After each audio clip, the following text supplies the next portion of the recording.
And let me just check something real quick.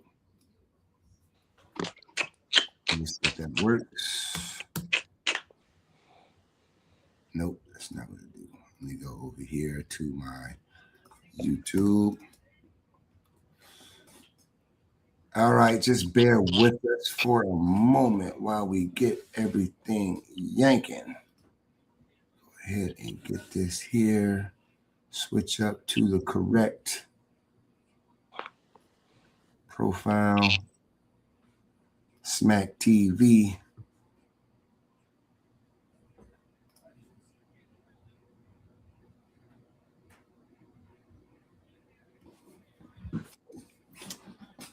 Make sure we are live. Oh.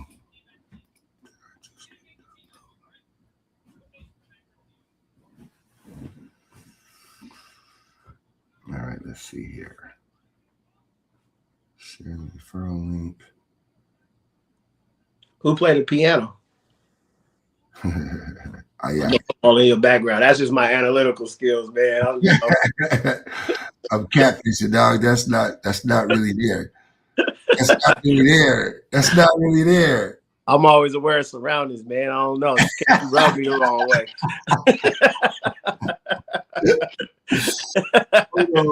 Hold on, man. It's been a minute. Hold on, dog. I gotta go ask around. Hey, who neighbor got the piano in their house? Y'all know where he at? Hold on, man. How do I share the stream? How do I share the stream? I'm a little rusty on some of this, so the good thing is nobody has to see this part. This is the funny part. I know. I'm still on the wrong thing. I might run downstairs and get some ice. Yeah, go for it. It's gonna take me a second to bet. Get that live. I think I just found it. You didn't took so long. My ice melted out all my Douce. Oh, do what you gotta do, brother. I just found my link up, but it's good. Go right now before we get started. Close that one. We here. We close that one. Damn, it feels good to be podcasting again. Jeez Louise. Now.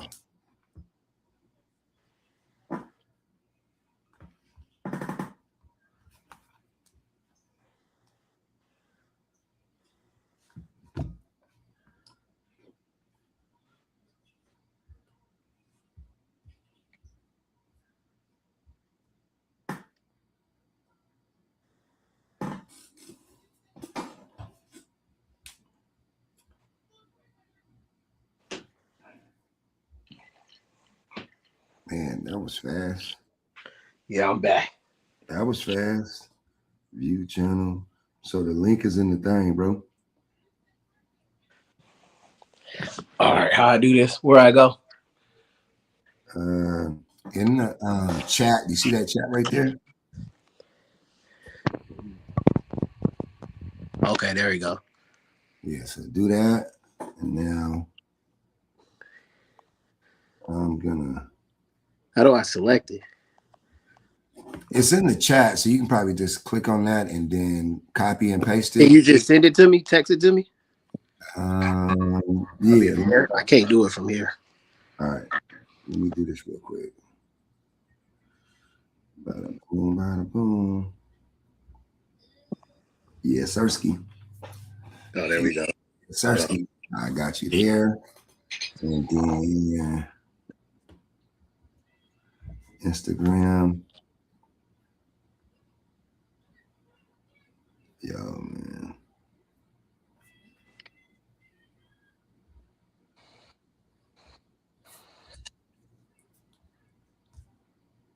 Bruh. Story.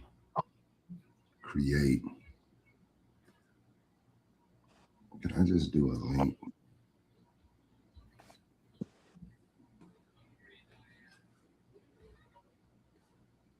I swear I'm the worst at technology, bro. I'm not that bad. I used to be better.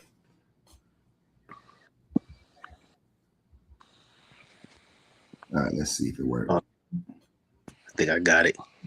All right, and then here we go. then you can put the link inside of a sticker on YouTube stories, and it's gonna, instead of it being a big long funny looking link, it'll just say, mine just says tap in. We are live.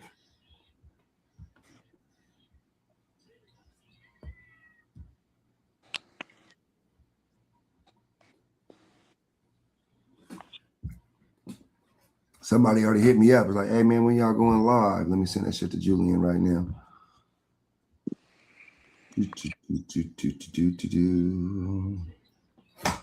All right. And it doesn't really matter who's here live because it's going to be recorded and saved on my page.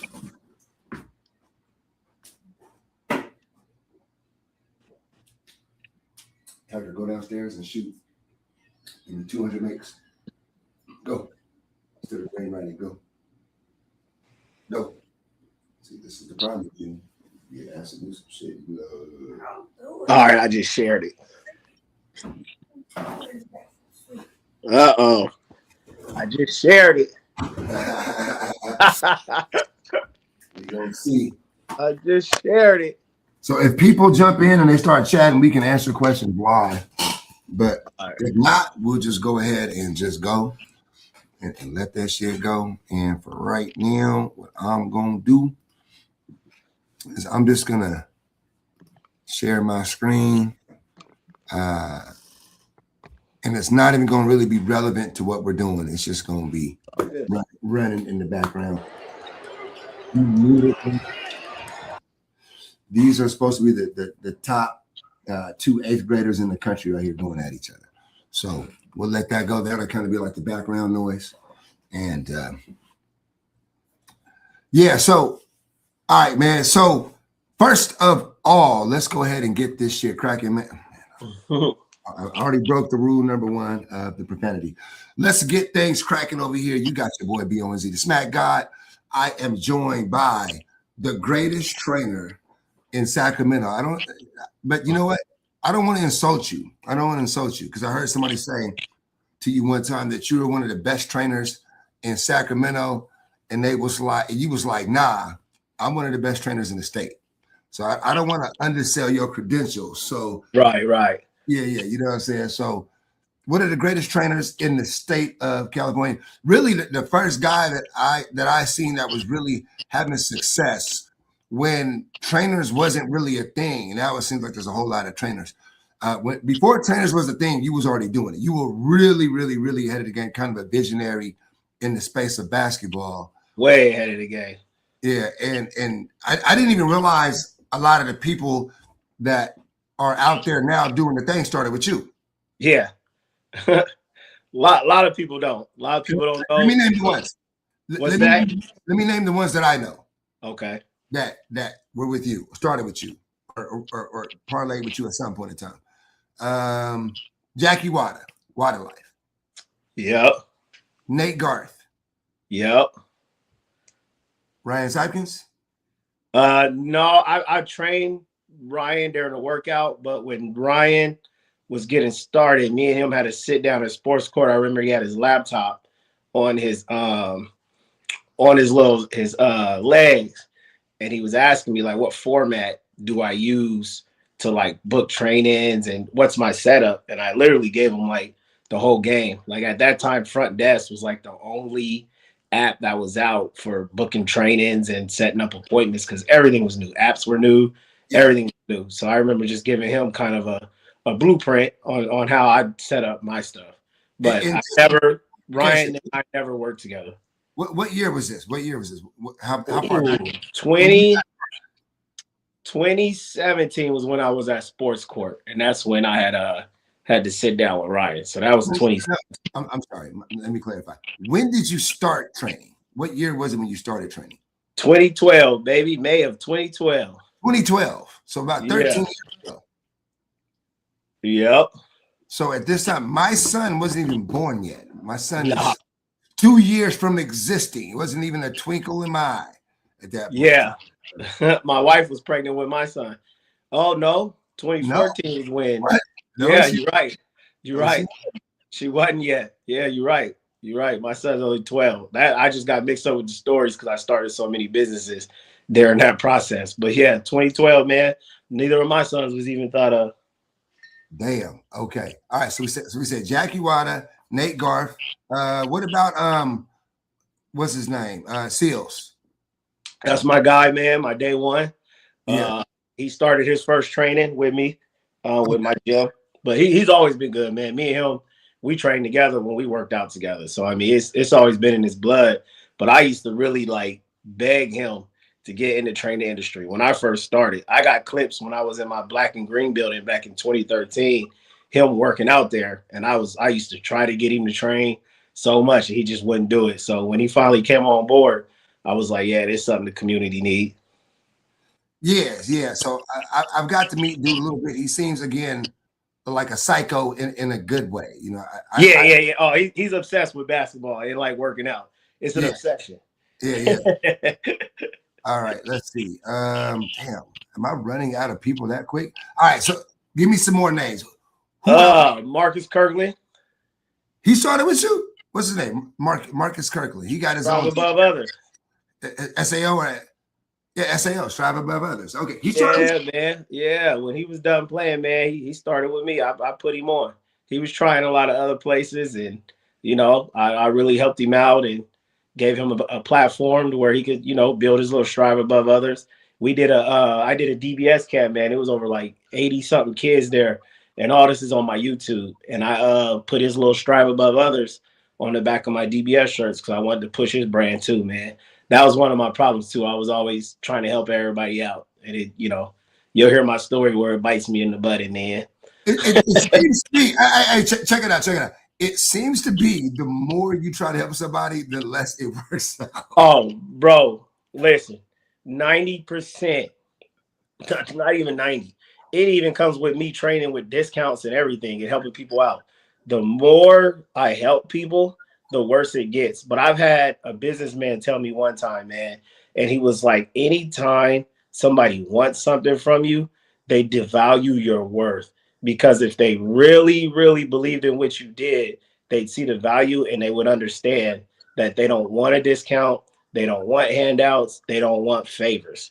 And it's just a mental thing where it's like, okay, if they give you this, then let me see what else I could get. And people, it's just kind of in some people's natures, not everything, nothing is 100%, but in a lot of people's natures, man, is if I could get an inch, let me get a mile. Okay, so let's move on to the next topic I want to talk about, which is I'm a basketball coach. You know what I mean? And I consider myself to be a high level basketball coach. You are a basketball trainer. They are not the same thing. They are completely different skill sets. You would think they are more closely aligned, but in my opinion, being good at one does not make you good at the other. Absolutely not. Why do you think that there is a divide? Because here's my thing. As a basketball coach, there was a guy, you know, matter of fact, the Ellenwoods. They asked me, hey, man, are you a trainer? Because they wanted to work with me. They heard me talking. They wanted to work with me. I was like, nah, I'm a coach. My training is done 5-on-5. Like everything in my brain that I think of, it is done with the idea of using this in a real game scenario. Right.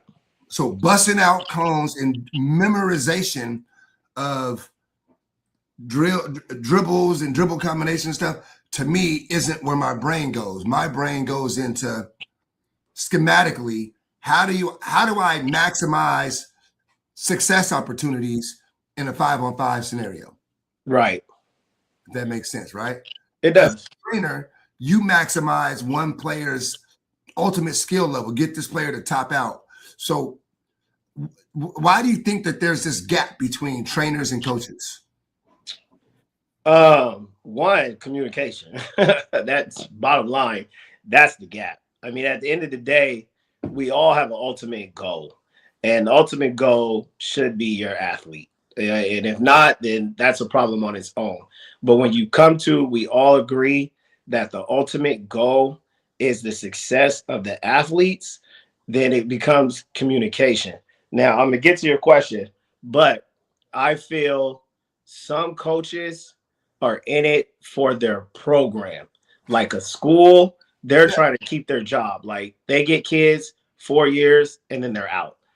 They still got to keep their job 4 more years after that, 4 more years after that. So their system, their structure isn't just going to be based off of that kid they have right now. You know what I'm saying? It's going to be based off of my freshman kid. What is he doing his senior year? When he leaves, what is that other freshman kid going to be doing his senior year? But is my program going to benefit from these kids that I have? That's from a coach's perspective, and I understand it. Their main goal cannot be just the kid. It has to be the survival of their program if they want to keep their jobs and if they want to keep affecting kids.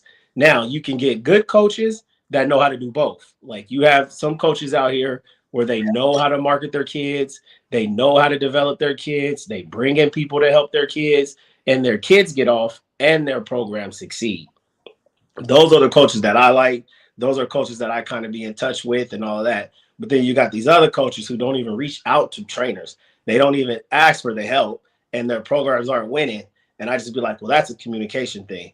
Because real quick, yeah, we have 6 people here live, and I just want to encourage them. If you got comments or questions, go ahead and tap them in the live, and we'll answer them as soon as we can. So just so you know, I want this to be an interactive process. You know what I'm saying? So you ain't got to sit there and just listen. You can be interactive and participate in this conversation. No, go ahead. Right. So that's from the coach's perspective. Now, from the trainer's perspective, and kind of the reason why I got into it is I am more for the athlete. You know what I'm saying? Like I've coached at Christian Brothers. I've had AAU programs. I worked for AAU programs. I saw the politics of it. And I actually got hit with an ultimatum. That's why I quit coaching, because it was like I could only work with these set of kids if I'm going to be part of this program. And I was like, no, I want to affect more kids. Like I'll go into my history of my plan and why, I was on the #1 team in Sacramento. I was a top player. We won. Nobody averaged over like 15. And a lot of us got pushed in the back, but the program was great. So it's like I was personally affected from that. So I always was like, I will always be about the athlete. And that's what got me into training. Was I wasn't trying to start a training business. I was just helping out my niece. She got really good. I started helping out other kids. They got really good. I started to get too busy. So then I reached out for help. And that's how the training business kind of started. It started with me because I was just being a tutor for these kids. And that's where I think coaching and training kind of gets misconstrued, is because the class is the game. The class is the coaching. That's the class. That's geometry. Okay. You're learning geometry by playing. Your teacher is teaching you geometry. Now, if you're struggling in the class and you're struggling in geometry, you go see your tutor. Your tutor is your trainer. That's who you go see. And I think too many people want the tutor and the trainer to teach the class. And it's like, if that was the case, we'd be teachers. But it's like, I'm not a teacher. I'm a tutor. Like I want to assist on the lessons that you're teaching. All right, I'm gonna try to keep you. You're getting long-winded. You're giving me too okay. Long. I'm sorry, man. Let's. People got short attention spans. Real quick, breaking news. Let me. Can I talk my shit real quick? Yeah. My shit. McClatchy girls. They beat Antelope tonight. Oh yeah, that's your daughter. She's hooping. She was in a little article. And my daughter, she had 16, something slight. Oh yeah, 16 points to Big Layla. 16 points to Big Layla. I just got a text message from Coach Jeff Oda right now. She cold too. I want to see her highlights. She be shaking. Literally, it's gonna be. Layla played one of her best games tonight! Exclamation point! Defensively and honest, offensively. I'm getting these messages in real time. This is what's going down. Sean Chambers, coach of JBS, goes down. What up, Sean? Sean's my guy. Watching this. He be talking his shit, so I gotta talk my shit. We put the beat down on Antelope. You know what I'm saying? You know how I feel about Antelope. Now, with that being said, let's go ahead and put some bullets out there. Let's put some names on some bullets. Top 5 trainers in Sacramento, go. Holla at me. I mean, come on, man. I'm gonna start with me. I don't care fuck with You nobody. the best trainer in Sacramento. I'm a hooper. If you ask me who the best player in Sacramento, if you ask me who the best player in Sacramento, I'm gonna say me. I don't give a fuck till you beat me. That's what I'm saying. I'm a real basketball player with confidence. But I'm gonna go with me. You number one. I'm gonna go with me. Hands down. All right. So if you had to send your kids, and your kids are hoopers, by the way, both of them. Yeah. Dewey and Juju, love them boys. If you had somebody not named Dennis Bruner, who you sending them to? Jalen's going to Nate.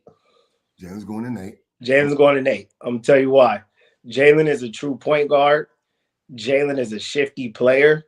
Mm-hmm. Jalen, I would want Jalen to have the attributes that Nate teaches and that Nate has used. And his IQ is high, and Jalen is the type of player that if you're explaining scenarios and stuff, he'll pick it up. So I would. My man Julian asked the question at the same time I asked it. That's what's up, man. We locked in, Julian. You a good dude, man. That's fine. He asked it at the same time. All right, so you got Jalen going with Nate. Yeah. Juju. Jew, believe it or not, I'm sending Jew with Sips. Sips, okay. I'm gonna keep it 100 because Jew's a shooter. And I like the stuff Sips work on. Like he's catching and shooting. You know what I'm saying? He's game reads. It's IQ building on like your releases, your positioning of the ball, and I mean he can shoot the ball too. So I would go with Sips with shooting for sure. Yeah.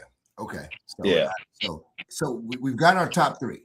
Yeah. One, obviously, Dennis Bruner. Yeah. Number two, depending upon what you're looking for, you're saying Nate Garth.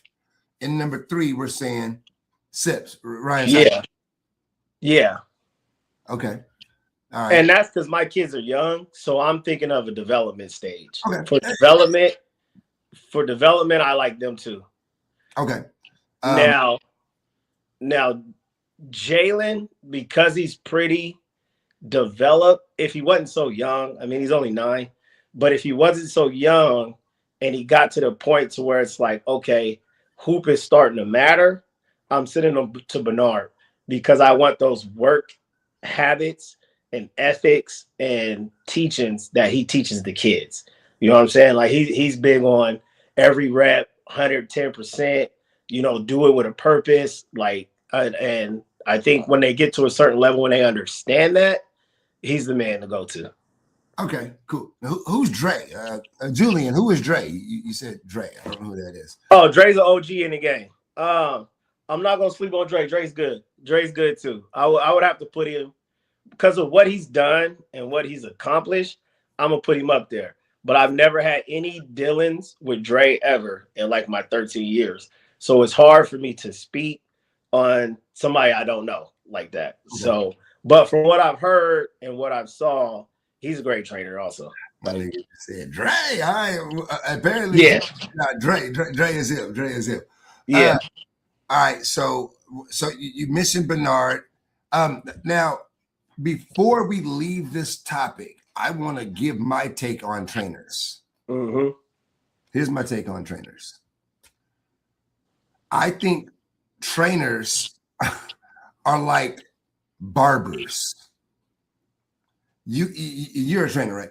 For whatever the reason, do you have a barber? A go-to barber? Shit, I do. I actually need to see him, man, to be honest. Look. Hey. I need him to put my hairline back on, man. Hey, straight up. Man, I had a barber, bro, and I felt like every time I reached out to this dude, I was ruining his day. I'd be like, yo, hey, I'll say his name. His name is Jay. Like, yo, Jay, can Tiger get a cut? He's like, hey, man, I have an app. Use the app to book it. Like, but nigga, I'm on the phone with you right now. Yeah, that's me. Like, that's me. Why are you telling me to use the fucking app? Hey, that's me, bro. Like, nigga, use the app. I'm like, dog, I'm not using the app, bro. I'm just gonna take use the app, bro. Use the app. I still don't use the app with my guy. I feel like barbers are like these.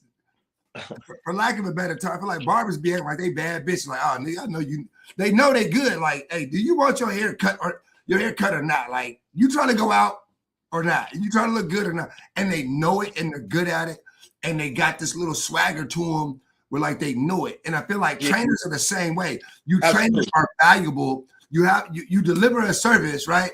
That is valuable to the space of basketball. And I feel like y'all know it. And y'all walk in the gym, niggas shoulders out, niggas swinging. And it's like, I feel like trainers and barbers, like, yo, like, you guys are complicated dudes. I only say that to say this. One thing I will say is, one thing that's not lost on me is all y'all trainers don't like each other. Not true, man. Not a true statement. Cap. Not a true statement. Cap. Not a true statement. Cap. Cap. Not a true statement. Only reason why I say that. I mean, we funk. We do. When I look at Sacramento trainers, okay, the one thing I'll say about Sacramento trainers is we all hoop. Like, we all hooped against each other. And it's like, you'll see some of these trainers in like other states, they ain't even play basketball and they're like popular. Like, I be seeing some of these guys online doing this tutorials, got like 20K followers, and they never even really hoop. One thing about Sacramento is all the trainers in Sac hooped. Like, we all hoop together, and there's a battle there. Like, there was a battle when we played, and there's going to be a battle now. I think it's just basketball. But I think the biggest problem that some of us have is we need to realize our time is up. Stop worrying about our egos. Stop worrying about what we did, what we didn't do, and really focus on what we can do. And if we do that, we're not going to worry about what the doing, what the ain't doing. Time out. Yeah. I promised the people we was going to be honest today. I told the people, I said, hey, listen, the only thing we got to decide is how honest, how real we going to be. I'm being honest. Nah, no, you're not. Nah, man. I am. I just got a text message on my phone that said, nah, these niggas don't like each other. Nah, man. No, listen, I'm going to take you out of it. Let's take me out of it. Because, listen. Hold on, whoa. We got to tell the truth. No. We'll tell the truth. We got to tell the truth. I don't want you to ruin no relationships. Let's not have you ruin no relationships. Yeah. I don't want you to ruin it. But I'm just going to say this. I had an exchange with a trainer about another trainer. Yeah, some of them don't like each other. Okay, and a certain trainer had did a certain thing that had him looking a little crazy. Yeah. All right, no names. No names. Hit dog. No names. No names. Ain't none of us perfect. Right? No, nobody's perfect, right? Trainer did something, had him looking a little out there. Trainer B said something, and you had to kind of connect the dots about the shit. But if you connected the dots, you knew Trainer B was talking about what Trainer A was doing. Absolutely. And Trainer B was powing. Yeah. Took a shot. He took a shot, and it was funny. It was actually hilarious. Funny. I reached out to said trainer, and it was like, hey, yo, that was funny, brother. Like, it was like, and Trainer B was like, I don't know what you're talking about. No, man. So listen, all right, bro. Either I connected a dot that didn't exist, or it was a shot. Now, what y'all like to do is y'all like to throw rocks at and hide your hands. But today, I want to tell a little bit of truth. You ain't got to say who you don't like, but there is definitely a situation where I can feel trainers in the same room. Because again, you guys are like these barbers. Y'all niggas be on y'all cool shit. Y'all walk into the, and also you guys are actually competing for market share, right? You guys are competing. Yeah, it's competitive. Yeah, it's hooping. It's I'll hooping. compete with none of these all y'all hooping, right? I'll compete with none of them. I don't give a fuck. I think basketball is competitive, if nothing else, and that's going to bring me to my next topic. But what I'm saying though is that I don't know why it seems like trainers don't like each other, but to me, I get the idea that y'all trainers don't really fuck with each other, and there's cliques of trainers who do, All right. Man, damn it. I don't know. I got something to say, but I'm not gonna say it. Here, let me break it down for you. But all right. It's all boiled down to about how we move. And I'm a victim of it. Like, ain't none of us perfect. You know what I'm saying? Building this process, it's tough. Some of us move different. Some of us move the way others don't move. I mean, I've had trainers stop fucking with me because I fuck with a certain trainer. Excuse my language, but that's just how it is. Like, excuse me your language, please. But it's really about some of the stuff don't even go to basketball. It's just be how cats be moving a lot of times. And sometimes in Sacramento, man, cats just move different. You know, it's a respect thing. It's a lot of things. I'll put myself and tell you why I feel some of them don't fuck with me. When you research some of these trainers out here, a lot of them got a better resume than me, right? You can always argue, oh, well, you have to do this in order to teach this. You have to do that in order to teach this. You know my story. You know why I didn't go as far as I got. But I didn't bust every trainer's ass playing basketball. Have they got me? Absolutely, because I don't play defense. But there ain't one trainer out there that can say they could guard me, period. But their resumes may be higher than mine. So I think sometimes they walk like you said, we walk with egos. I walk in the room, I think I'm the best trainer. I've always thought I was the best basketball player when I walked into the room. So that can rub people different. And they could be like, man, he's doing this, he's doing that, he's teaching this, he's teaching that. You can't even research him. You can't even do this. So in some people's eyes, it may not be hate. They just may feel I can't do as good as job as them because I don't have their resume. And the resume could just be based off of you being in the right place at the right time. May have nothing to do with skill. So that's why. I think that's a political answer. I think that's a political. No, I'm being dead ass. I put myself in. I'm being dead ass. I feel like here's me with how I feel like, because I feel like I've gotten to know you over the last few months. I feel like the answer is more petty than that. I feel like there's more petty involved than what you're saying.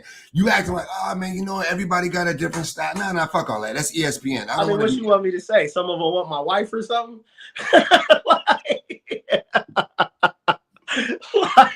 I want to go ahead. What you say? They don't like me because they don't like my woman. They don't like my cars. Like they jealous. I don't know. Look, I'm telling you from my perspective, it's a situation. No, that's a situation I dealt with. I'm not gonna say no names, but I actually had a trainer post live and was talking about how I didn't accomplish this and I didn't accomplish that, and it was one of the reasons why they just were trying to put me down to get more market. Like they were trying to talk to their clients to be like, I could do this, I could do that because I did this.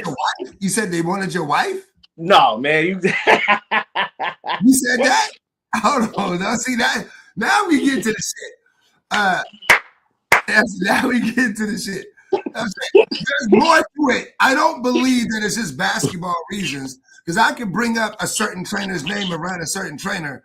Oh. And the body language is going to speak to it. Like you feel well, a lot of it is out of basketball, but I'm gonna keep the G code with the men. I ain't gonna tell our personal shit.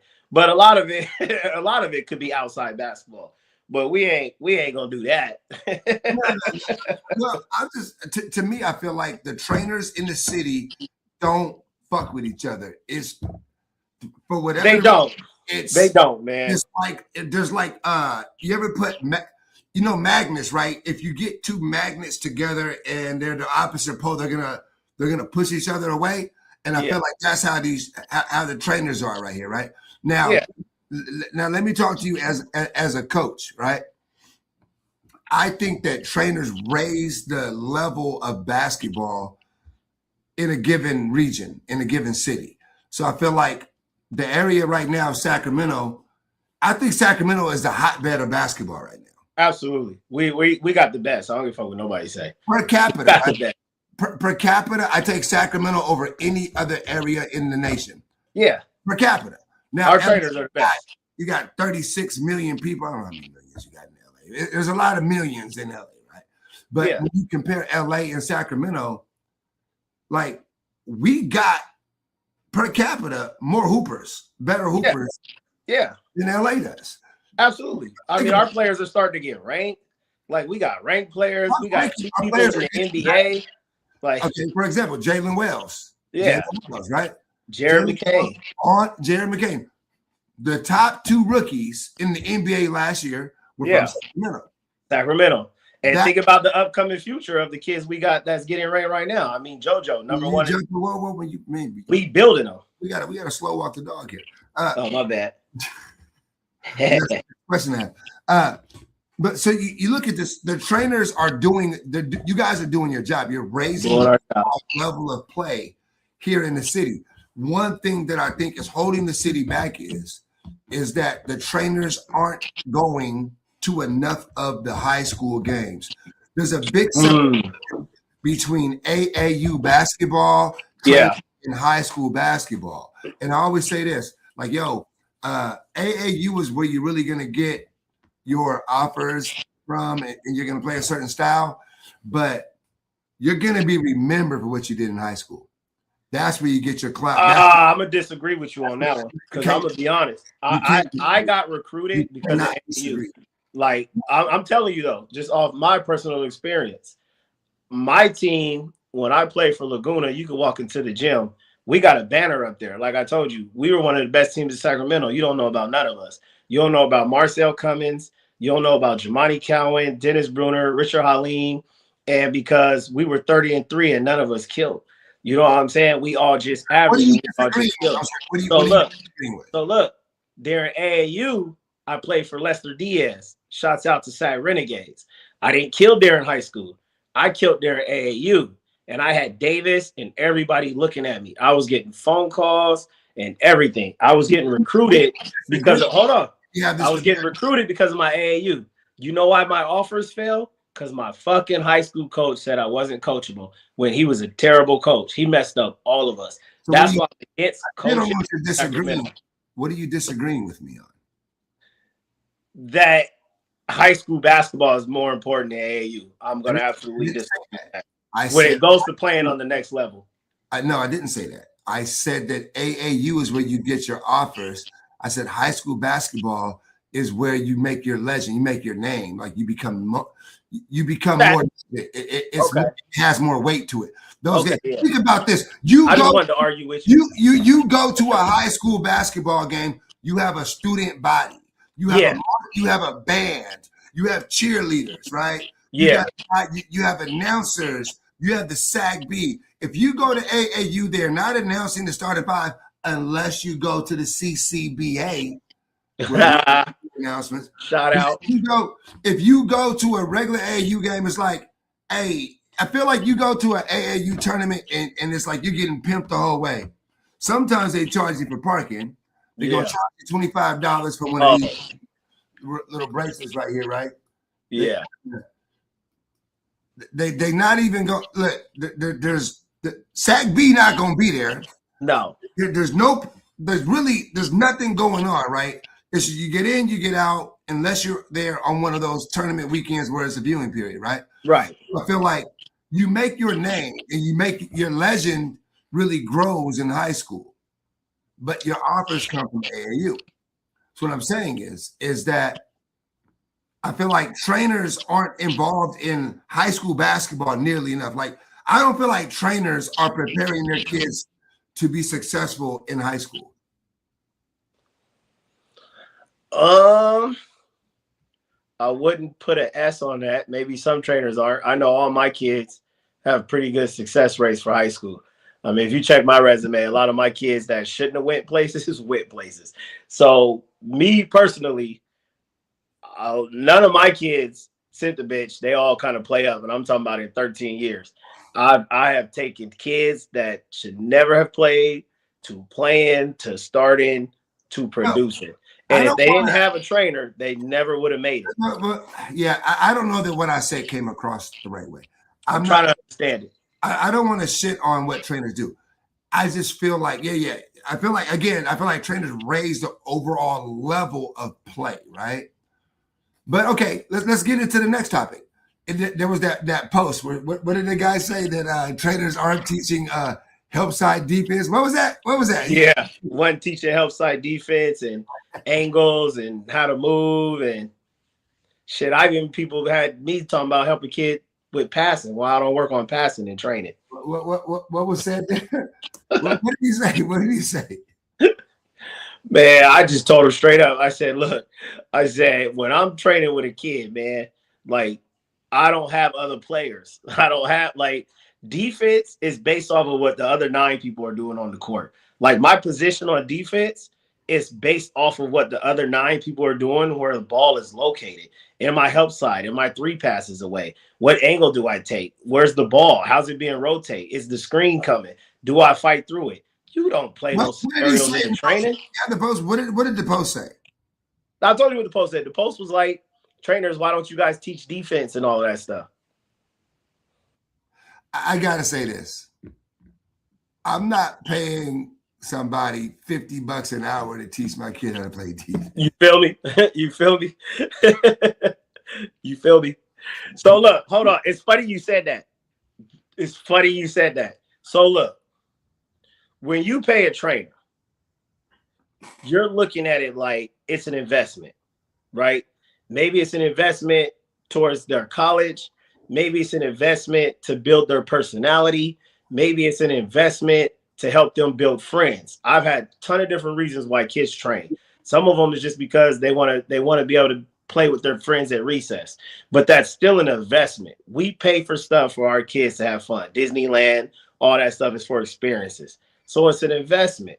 So if I come to you and I invest something, let's say you Tiger, I think is going to make it. Tiger's going Division I. Okay. Tiger's not going Division I by playing defense. So why would you spend money and be like, Tiger, I'm going to get you a trainer that's going to teach you how to play defense? Tiger could lock up right now every 12-year-old in the city. Nobody's going to notice Tiger. But if Tiger's dropping 20 or 30 right now, everybody's noticing Tiger. I just told somebody this when we were talking. I said, fuck the cap. Like, fuck the cap. Nobody is getting recruited averaging 4 charges a game, 5 rebounds, 3 steals, and 2 points. Are you shitting me? You better go check a low Division I roster. All conference, all state, all city. That's low D1. That's even D2. Okay, because what they're going to do, they're going to take the top 15 players from a city, the top 15 that average 20. Okay, they all average 20 points a game. And then I'm going to take 5 of them and turn them into defensive players. I'm taking the best of the best and putting them in a role. I'm not taking role players and put them in a role. I'm taking the best players and I'm going to make them learn how to play in a role. That's recruiting. Hey, is that Tyron Stokes number 4 right there? What's that? Is that Tyron Stokes number 4 on the white team here on the highlights that are playing? There's a no, he's playing good defense. number 4 right there. Is that Tyron Stokes? I don't know who that is. Who's that guy? That guy's balling. He's balling. All right, so what? That whoever that white team is, them motherfuckers is killing. But don't get me wrong, you got to play defense. You're not going to play on any level. You got to. I mean, devil's advocate. When my daughter got recruited, every single college coach that we talked to had defense at the top of their chart of what they're looking. Man, that's after she got looked at for her offense. I don't want to hear that shit, Leon. Quit the cap. You argue with me all day long. Your daughter's one of the best shooters you ever saw. I don't want to hear that shit. That's why she got recruited. Now, she got her offer because she could do more than shoot. They saw her because she was one of the best shooters in the city, bro. There we go. Recruited, offered. Fact. So, like I said, you got to have a bag and a shot and all that shit to even get recruited. That's like your ticket to the dance. But the offer goes, so, okay, me and you've talked about players, and I've talked about my daughter versus a player you think is a better player than. Better shooter, not player. Better shooter than my daughter. Now, let's have this conversation real quick, and we're not going to use names because I love that player, by the way. Yeah, I know you do. I love her. I really do. Good kid. Yeah. So let's say you're saying that you've seen this player shoot and make 20 consecutive 3-pointers from a spot, right? Absolutely. And I'm saying I saw that player play on the circuit, the Adidas circuit, and average 2 points a game. So I would say when the lights are bright, and people are watching, can you do that? But how bright? Because she did it in high school, like you said, matter. That player is a legend because their school. Okay, how bright? I feel like the lights in the circuit are brighter because that's where the scrutiny is at. Because that's when we get recruited versus offered. Because if you're, it depends what your goal is. Is your goal just to score a bunch of 3-pointers in high school? So you did that. If so your goal is pressure, not skill, scholarship, well then the light is brightest when you're on the platform where you get the scholarship. So someone's like, let's say I can sing and I can be like, I want to be where the people are. And I'm a great singer when there's not an audience. But you put me in front of an audience and I choke up and I can't sing in front of people. Well, then who's the better singer? The person that can perform in front of an audience that matters, a paying audience, or the one who can sing good in the shower? And what I'm saying, that's a perspective. Because remember, you said you can sing, though. My daughter, you can sing, you just can't sing in front of people. But does that make you the worst singer? I'm saying my daughter can sing in front of 10,000 people. She's a better performer. And your player that you're saying is a better shooter than my daughter can't. But she could have had a bad tournament because at the end of the day, it's not a tournament, it's a whole circuit. It's a whole circuit. But at the end of the day, you can't tell me you had a bad. If you had a bad 4 months, you're not that good. I'm sorry. If you had a bad, listen, to the point that you didn't get recruited, then no, you aren't that good of a shooter to me. To cap your argument, a bad tournament, a bad summer as a junior, nope. So look, I'm not. One is in the record books and is going to go down in history and was leading the nation. They're both probably going to end up playing Division. One is at a JC, and one is at a D2 already. No, one's at a Delta. What is playing? Don't go doing that. That's why I stopped. But anyway, let's get off that topic. Let's get off that topic. Messy ass. Let's get off that topic. I'll delete that. Let's get off that topic. Hold on. What's the time? I gotta delete that. What's the timestamp? Yeah. Timestamp. What's the timestamp? But this be what me and you be doing. We be no, for sure. And I will say, and I was like, I be like, when I be leaving practice. Because look, hold on. I want to get on another topic real quick. Since we talking shit, there was another player we discussed, and I was telling you the other player was better. And I was telling you the other player was better because the other player was more skilled. Now, the player you thought was better had a better high school. Well, kind of had a better high school. Had a better by every. She led in every category. Possible. But they both had good. They both had good high school careers. They both went Division I. But me and you had an argument, and I was telling you, I said one is more skilled and is going to have more success. I said because on the college level, I said dominance gets taken out of the situation because every player in college was dominant in high school. I said it's going to boil down to skill when it comes down to college basketball because everybody was dominant. So it comes down to your skill and your work ethic. The player you got has a very good work ethic. I said they were lacking a little bit of skill, so they're going to struggle. Now, because of their work ethic, I think they'll be okay and they're going to maintain. But right now, and I even had a talk with the people around the kid, and they were like, that person needs to work more on their skill. That's what the report was. The other player that I told you already had the skill is killing right now. Yeah. And it was like I told you, I was like, because one thing about college, they're going to make you work hard. Like, everybody's going to work hard. Like, you don't have a choice. Okay. Your money will get taken away. You're losing scholarship. Let's be real. Are we comparing apples to apples?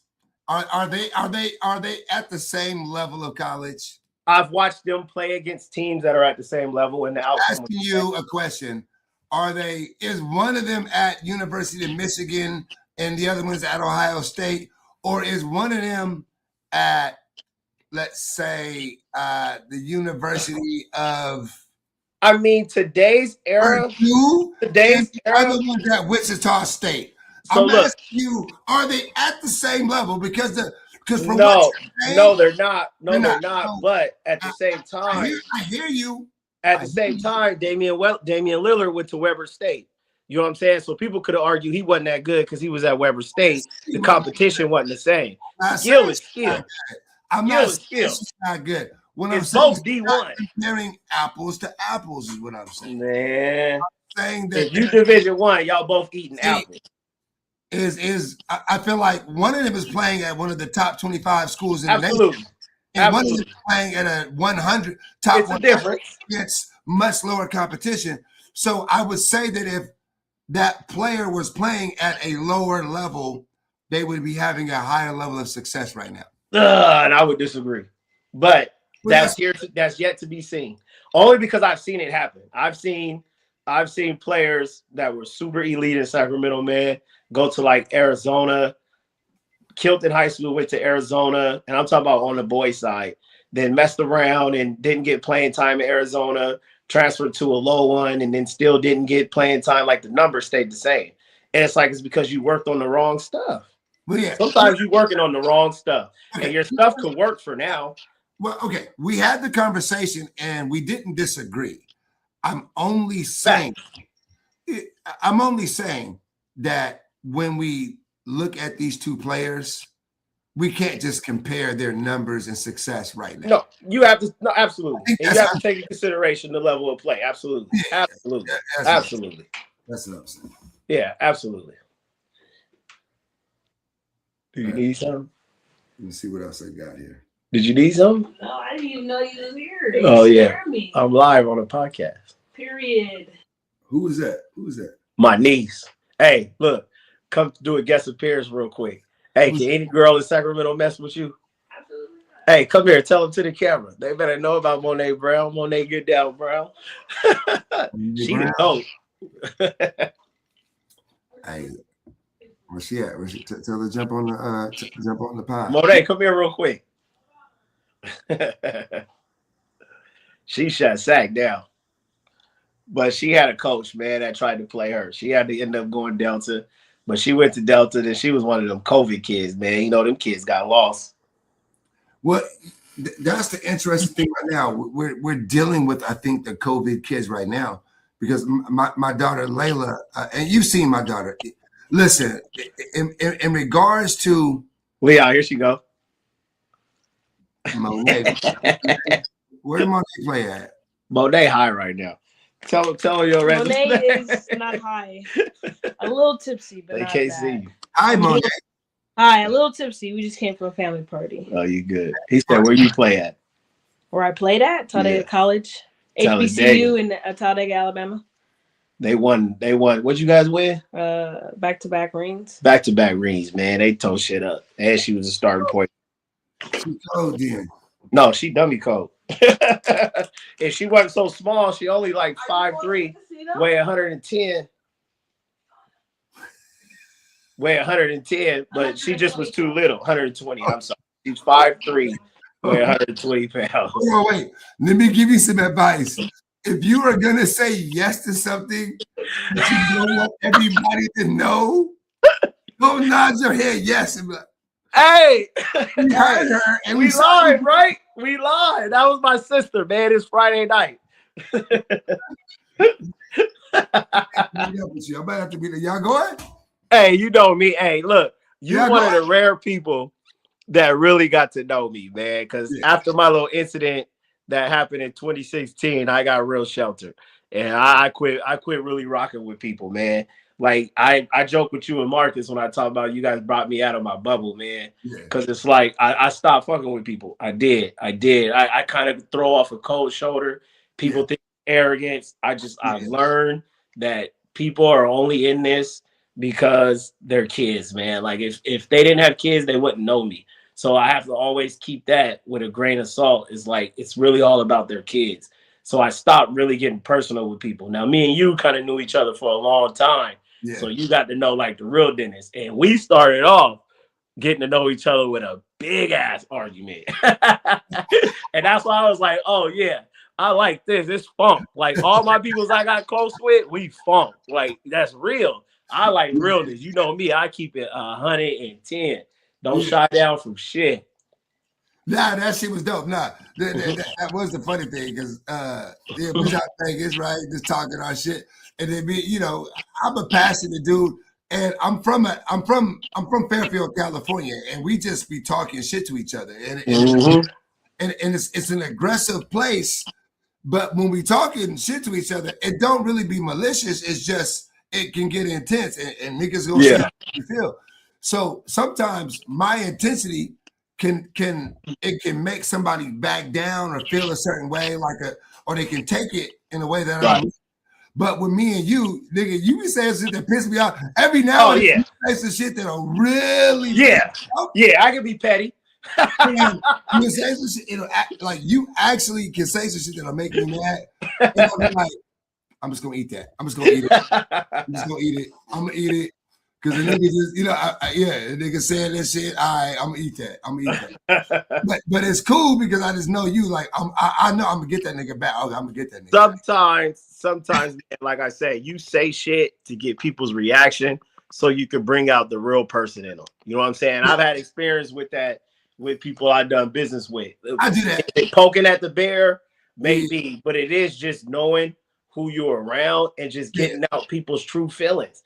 You know what I'm saying? Like, I want your true feelings. I'm gonna say some shit. It ain't gonna be no lies, but it may not be what you want to hear. But I'm gonna tell it to you and see what your response is. Yeah. But let's get back on this topic of basketball, man. They got to know us a little bit. Let's hit some more topics. All right. We gonna finish up in a minute. Okay.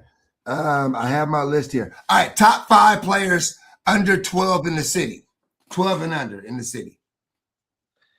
Man, I'm gonna be honest. Number 1 is JoJo. JoJo number 1.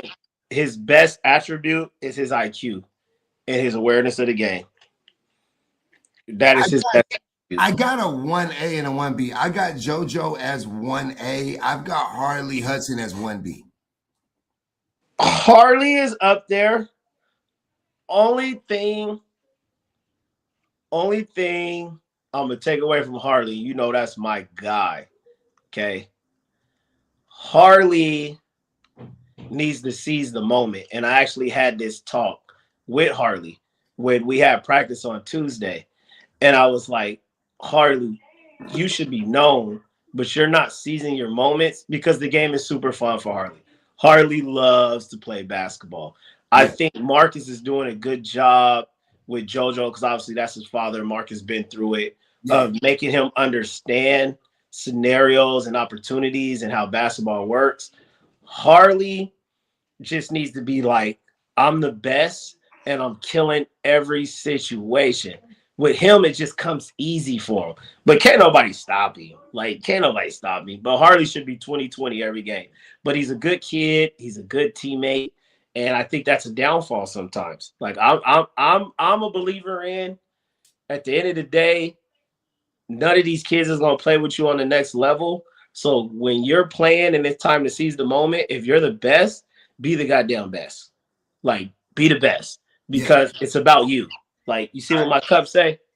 Root for yourself. And Harley has to get that in him sometimes where it's like, no, I'm keeping this. They double teaming me on the low block. I'm not kicking this out. I'm going through y'all and I'm like Shaq and I'm dunking this shit on you. A lot of kids is missing that. All right. Who else you got? Forget team ball. Forget team. Hey, look, I'm starting some shit. Forget team basketball. Get that shit out of here. All right, who else you got? 12 you. Who else you got? Do you have anybody? So you got JoJo 1. Do you have Harley 2? Yeah. Or do you have anybody above Harley? I ain't got nobody above Harley. I'm actually putting JoJo and them neck to neck. Yeah. Man, I'm gonna be honest. I'm gonna be 100% honest. and I don't give a shit that he your son. That ain't why I'm saying it. I like Tiger at number 3. I'm gonna be honest. I'll be honest. I'm gonna be honest. I have Tiger at 3, and He's slept on. Tiger slept on. I watched Tiger do some shit. Tiger slept on. Tiger's not slept on. Made Hoops got him up there. So you. Oh, okay. Tiger. When Made Hoops did they top 10, he was in a top 10. So if you sleep, that means you. Okay. Yeah. If people are sleeping, they sleeping. But the people that decide this, I like Tiger. Again, I like Tiger. And again, for me personally, me. Yeah. I feel like we give out too many fucking awards. I feel like every weekend I see you silly niggas standing up here with your fucking medals, like acting like you. Yeah. Acting like you did something. You won 2 games. But look, I love my Jew man. I'm not gonna put my Jew man top 5 because I'm honest. But I think Jew falls in the top 10 when he's on his shit. He's suffering from confidence, but my Jew man go ham. You know, he's like, I think he could. No, I'll put him in top 15. You know, I don't know what number I have Jew at, right? I don't either. I would be honest. That's my son, and I don't either. I don't know the number, right? But I don't look at it like I look like Jew, like he's a fit. You know what I mean? I feel like he's a good fit. And that's how, as a guy that coaches him, I look at him like he's a fit and he brings value. That's how I see Jew. That's how I see Jew. But I've watched him. I watched him bust some of these so-called top players' ass, but it's because he fits in the scheme of things. You know what I'm saying? It's kind of like a Derek White. You wouldn't say Derek, one of the top players in the league. That's a perfect. Not Jason Tatum. Right. He's Derek White. He's Derek White. He will bust your ass, baby, and be the leader of the game and have the most effect. But he's not a Jaylen Brown and he's not a Jason Tatum. And then he's not. And I feel like his incline, like he's still on his way up, right? Yeah. I look like some of these guys, right? And then, damn, there's so many things I want to tackle. Some of these guys right now, they've been playing like, okay, let's compare JoJo and Harley, right? JoJo is number 1 and Harley is number 2. Facts. And I'm talking about in the country. Basketball at what age? Ooh, JoJo been playing for a while. Right. So Harley's been playing for about 1 calendar year. Right. So if we start to see the trajectories of players, right? Like I feel like Harley's trajectory is slightly more angled. JoJo's might be like that. He's getting better. But I feel like Harley's is at a steeper slope. Tiger's been playing basketball. I think this is year 2 or 3. I think he will start year 3 in February of next year. He's brand new. I didn't start him early, like I started my daughters on purpose. Right. A little bit. So again, I feel like he's got a lot more room to grow. Absolutely. And the cold part is you're 7'2" and Marcus is like 7'9", so they should be tall. Yeah, and Juju's the same way. Like I feel like Juju is new to basketball, right? Like so. Yeah, he's super new. Because from last year to this year, Ju got a lot better. He made a lot of improvements in his game. Like it's an improvement. And again, not like I'm not. Oh man, Juju is 4 because that's I'm not. Nah, you see, I didn't even put him there. And then when I said 15, I thought about it too. I'm realistic. First of all, I know you're his dad. I know that he's got one of the top trainers in the nation as a father, so he can't help but to get better. Right. I see what he does well. He shoots the shit out the ball. He can shoot the shit out of the ball. I'm putting him top 5 in shooters. He's there. He's there. All right. Where would you put? Let's see. Who else do you have in Sacramento in the top 5? I like your sleeper, Jaden, bro. Jaden. I like Jaden. Yeah. I like Jaden. Yeah, Jaden's got that size. I like Jaden, man. I like Jaden. Let's stay Sacramento. I like Jaden because we stay in his sack. I like Jaden. Jaden's in Reading though. Jaden lives in Reading. Oh, he's in Reading. Yeah. So sack. Yeah. Ooh. 12U. Yeah. Shit, all the best players in our league. Shit, I'm gonna go with the Red Dog dude. What is it, Jahir? Oh yeah. Oh man, he dropped 20. He dropped What's the 25. boy name? Judah. Come on now. Judah Come on cold. now. Shout out to Red Dogs. Hey. Nah. Judah is cold. Hey, come on now. Judah. Hey, don't sleep on that. Hey, he leading with all the names we just named. He probably leading CCBA in scoring for the take that tomorrow and see exactly where he's at. He's either first or second. Yeah. Judah is up there. Yeah, Judah. He go, bro. He go. All right, and then I haven't seen AJ. I haven't seen AJ play in a while. I haven't seen AJ play in a while, so I don't want to leave him out. I haven't seen AJ play in a while. I think he's probably on that show. Charles is on Paul George Elite. Charles is decent. I like Lil Charles. Be on the Charles is in the mix, right? Yeah. Mix. Well, Tiger's actually 11, so I mean we're talking about 12. Tiger's 11. Oh, you're right, because Drew's actually 11 too. I think Charles might be 11 too. I'm not sure. 11. Okay. Well, we're talking 12 and under. I don't know, man. Look, if y'all feel we wrong and we need to do a better scouting, pull up to the CCBA, man. Because I promise you, we got 1 and 2. So if you're trying to get in that top 5 ranking, I mean, come pull up. You can do a guest game. Anybody watching this, we'll put y'all team down. Let us see what y'all kids is. We got 1, 2, and 3. We got 1, 2, and 3. If you think you better than JoJo, Harley, or Tiger, pull up. I promise you, we got 1, 2, and 3. Pull up. Pull up. Don't take our word for it. Pull up. Thank you. Don't take our word for it. Pull up. But we got 1, 2, and 3 in Sacramento. Yeah, I'm just saying that those guys don't look different when you increase the talent level. Right. You might look good at Hardwood Palace. Yeah. You might look good at what's Joe's thing called, Top Rank.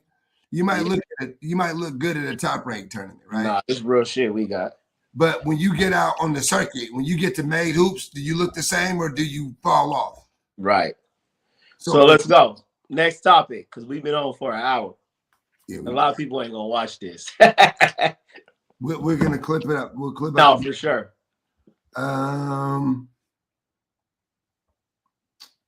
Man, let's get to the juicy one, man. What's wrong with AAU basketball?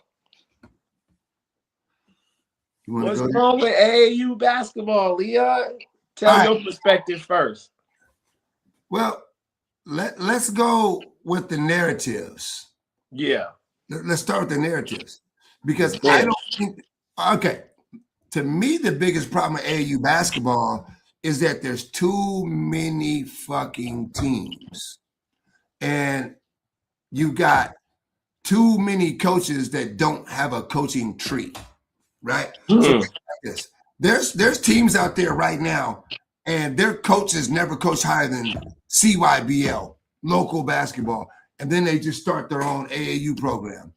And because they're cheap. Ooh, because they're cheap. Because some people will give them some money and they'll put together some cool uniforms, but you ain't even coached under you've never you don't have a big homie, right? So nobody can put you on. Yeah. Nobody can put you on, to use certain type of terminology. Nobody can put you on, but now you claiming this. Right. You're not on though. Nobody put you on. So for example, for myself, I consider myself to be in the upper echelon of coaches in the city. I agree 110%. Not because I'll vouch for you, and I've worked along a lot of people. But not because I sat in a room and I just thought of all this shit on my own. It's because I was an assistant coach.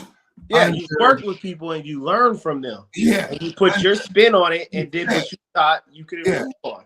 Like Coach K, there's a team called Team Airy right now on the girls' side. You throwing names? No names. No. I'm saying there's a team. I'm just gonna say Barry McDonald played for Coach K. He's a bona fide, certified, legendary coach.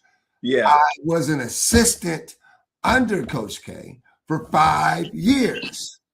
I was an assistant under Coach Jeff Oda for multiple years. Yeah. Under Sean Chambers for multiple years. If you combine these men's experience as coaches at a high level, we're probably talking about 100 years of coaching experience. Man, come on now. That's knowledge. Bobby Jackson was a part of the Coach K staff with the Mustangs. Yeah. I haven't just figured it out on my own. Yeah, you soaked the game up. No. I soaked up game, and they told me to be here, and I was there. I listened. I literally took notes, written notes, notes to learn from these, to me, basketball geniuses, right? Facts. And as I watched them do they're geniuses because of their resumes. So yeah, people be like, oh, why is he saying they're geniuses? Research their resumes. Coach Jeff won in the city of Sacramento. There's only been one public school to win a D1 state championship on the girls' side ever, and it's McClatchy. Yeah, Jeff did that. The city, the school district, the Sacramento school district has been around almost 100 years. Yeah, it's got to pay homage. And they just won the section championship last year, which is only the second time that's been done. This man has. And they're ranked number 1 right now. I just researched that. And they are ranked number 1 right now, right? Come on now. But I'm saying that I could call that man tomorrow and ask him questions about, hey, when you're running a man-to-man defense in your shell drill, what is the third rotation after we get through? And he can break it down for me, and I can enrich myself because I have a big homie, I have an OG that I can go to and I can learn from. And I feel like right now we have programs in the city, and it's just somebody's dad and he's coaching the team. And they don't, and it's egos, man. They won't do what you did. That's why I don't understand some of these coaches. Like, you guys know you didn't play. You guys know you don't know the game like that. Why not reach out to some of these people that know? I'm close with a lot of people, man. Like, I will ask questions, and I'd be like, has so-and-so reached out to you? So-and-so reached out to you? No. And I'd be like, why? Like, their program is losing. Like, you one of their closest friends, and they haven't even asked you, like, what you think. It's wild to me, bro. Like, it's wild to me that egos get in the way of helping these athletes. That's what I loved about you. You will learn. Like, you got your blueprint. I got my blueprint. This is what I'm doing. This is how I'm going to do it. Somebody tell you something, it's like, I'll think about it. I'll see if I implement it, if it'll work. But I got my blueprint because I learned my blueprint from these people. This is the way I'm going to do it. I'm going to put a spin on it. If I get new information, I'll process it. I'm going to visualize it first, see if it works. I may even try it for like 10 minutes and then be like, nah, not right now. But you tried it, you accepted the information, and you kept it moving. Some people won't even accept it, bro. No, they're too. I don't know if they're arrogant or they're not even that concerned with it, or they don't know what they don't know. Give me just one moment. I gotta go refresh my cup.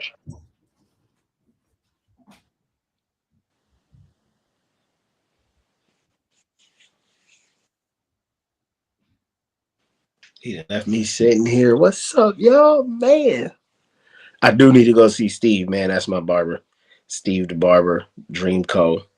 He's the GOAT. Y'all better know about him. Shout out to Steve. It's Friday night, man. We talking some basketball-ish. If y'all still on, y'all got any questions, y'all want to know, we'll have to do another episode because we're supposed to tell some stories, but we just hanging out with y'all tonight on a Friday night. I'm playing with my deck of cards. I keep looking at the screen because he got these basketball highlights that I'll be watching. So that's why you see my eyes looking away. But yeah, man, if y'all don't know, me and Leon's relationship is hella funny. Like, I think we call each other sometimes just to debate scenarios. It's like playing devil's advocate all the time. Like, he'll be like, nah, I think it's this. And I'm like, nah, I think it's that. And we'll really just debate why to understand. And we'll go totally opposite. But like I tell him, I said, I see both sides to everything. I see both sides of coaches. I see both sides. The trainers. We about to get on the topic of what's the issue in AAU basketball, and we're gonna talk about players and parents. I got a good perspective on that one with y'all though. A great one. So when he asked that question, I'm gonna let y'all know he back now though. Yeah. So the biggest problem for me AAU basketball is I feel like the coaching for AAU doesn't connect to high school, and I feel like there's two different sports going on. There's AAU preparation and what these guys are doing, and when you go to a high school, the coach is going to tell you to cut all the shit, all the ISO ball and throwing the shit up. You're gonna have to fit into a system. Yeah. High school. And I feel like a lot of these guys, they're not connected to high school programs. Again, they have no OG. They're just out there running a full court press or a 2-3 zone and letting people run around and no structure. So look, I love you said the terminology OG. When I grew up, AAU basketball was a privilege. Okay, now follow me on this one. Yeah, you had to be the best of the best to play AAU basketball. When I grew up, there was only SSA Adidas and there was Renegades. Them was the only two programs in AAU basketball. Lester Diaz had the Renegades. You won't hear about Lester Diaz. That is the OG of basketball. If anybody was going to Hall of Fame in Sacramento that started AAU, it should be Lester Diaz Sac Renegades. I'm telling you, he started the AAU shit for Sacramento, and people like just discredit him. They don't ask him questions. And the way Lester used to do it, you would always see Lester at basketball games. Lester be at Kennedy and Laguna. Lester would be at Valley and like Lester used to always watch the games and scout the best of the best, and he would host a workout, and you had to beat out all the top players in Sacramento to make his AAU team. That was AAU basketball. Yeah. Yeah, and now AAU has become rec. AAU, but listen, hold on. Let me play devil's advocate though. Okay. AAU has become rec basketball. Is it a good thing or is it a bad thing? And we really got to post this. Back in my day, okay, and the only reason why I'm saying back in my day is because it was hard to get recruited. Like you literally had to be the best of the best. All you heard about was Duke, Connecticut, and the big top schools, right? Because there wasn't nowhere to play. There only was two teams. So if you wasn't going to Duke, Connecticut, or North Carolina, you wasn't going nowhere. From 98 to 2002 is some of the best hoopers you will ever know in Sacramento, period. Check my research. A lot of them didn't make it because nobody played AAU. Nobody was coming to small Sacramento to recruit players from high school basketball. Nobody. We wasn't the mecca of basketball. Colleges wasn't picking out Sacramento to come look at people. There was only two teams. What does AAU provide now? Even though it's a little watered down, more kids are getting offers because it is more exposure and there is more opportunities because there is more teams. So it is a plus and a minus with it. It's hard because you have to filter through all these teams, but Sacramento in the last 6 years has produced more college athletes than it has ever have, period. And that's a fact. I'm not saying it's a bad thing that there's more teams. Well, because I think it is though. It is and it ain't. That's what I'm saying. It's like a devil's advocate. That the coaching, the coaches that we have aren't taking the craft of coaching serious. Yeah. Well, too much of anything can kill you, Levon. Too much water can kill you. I think we got too much shit. It's too much fake stuff too.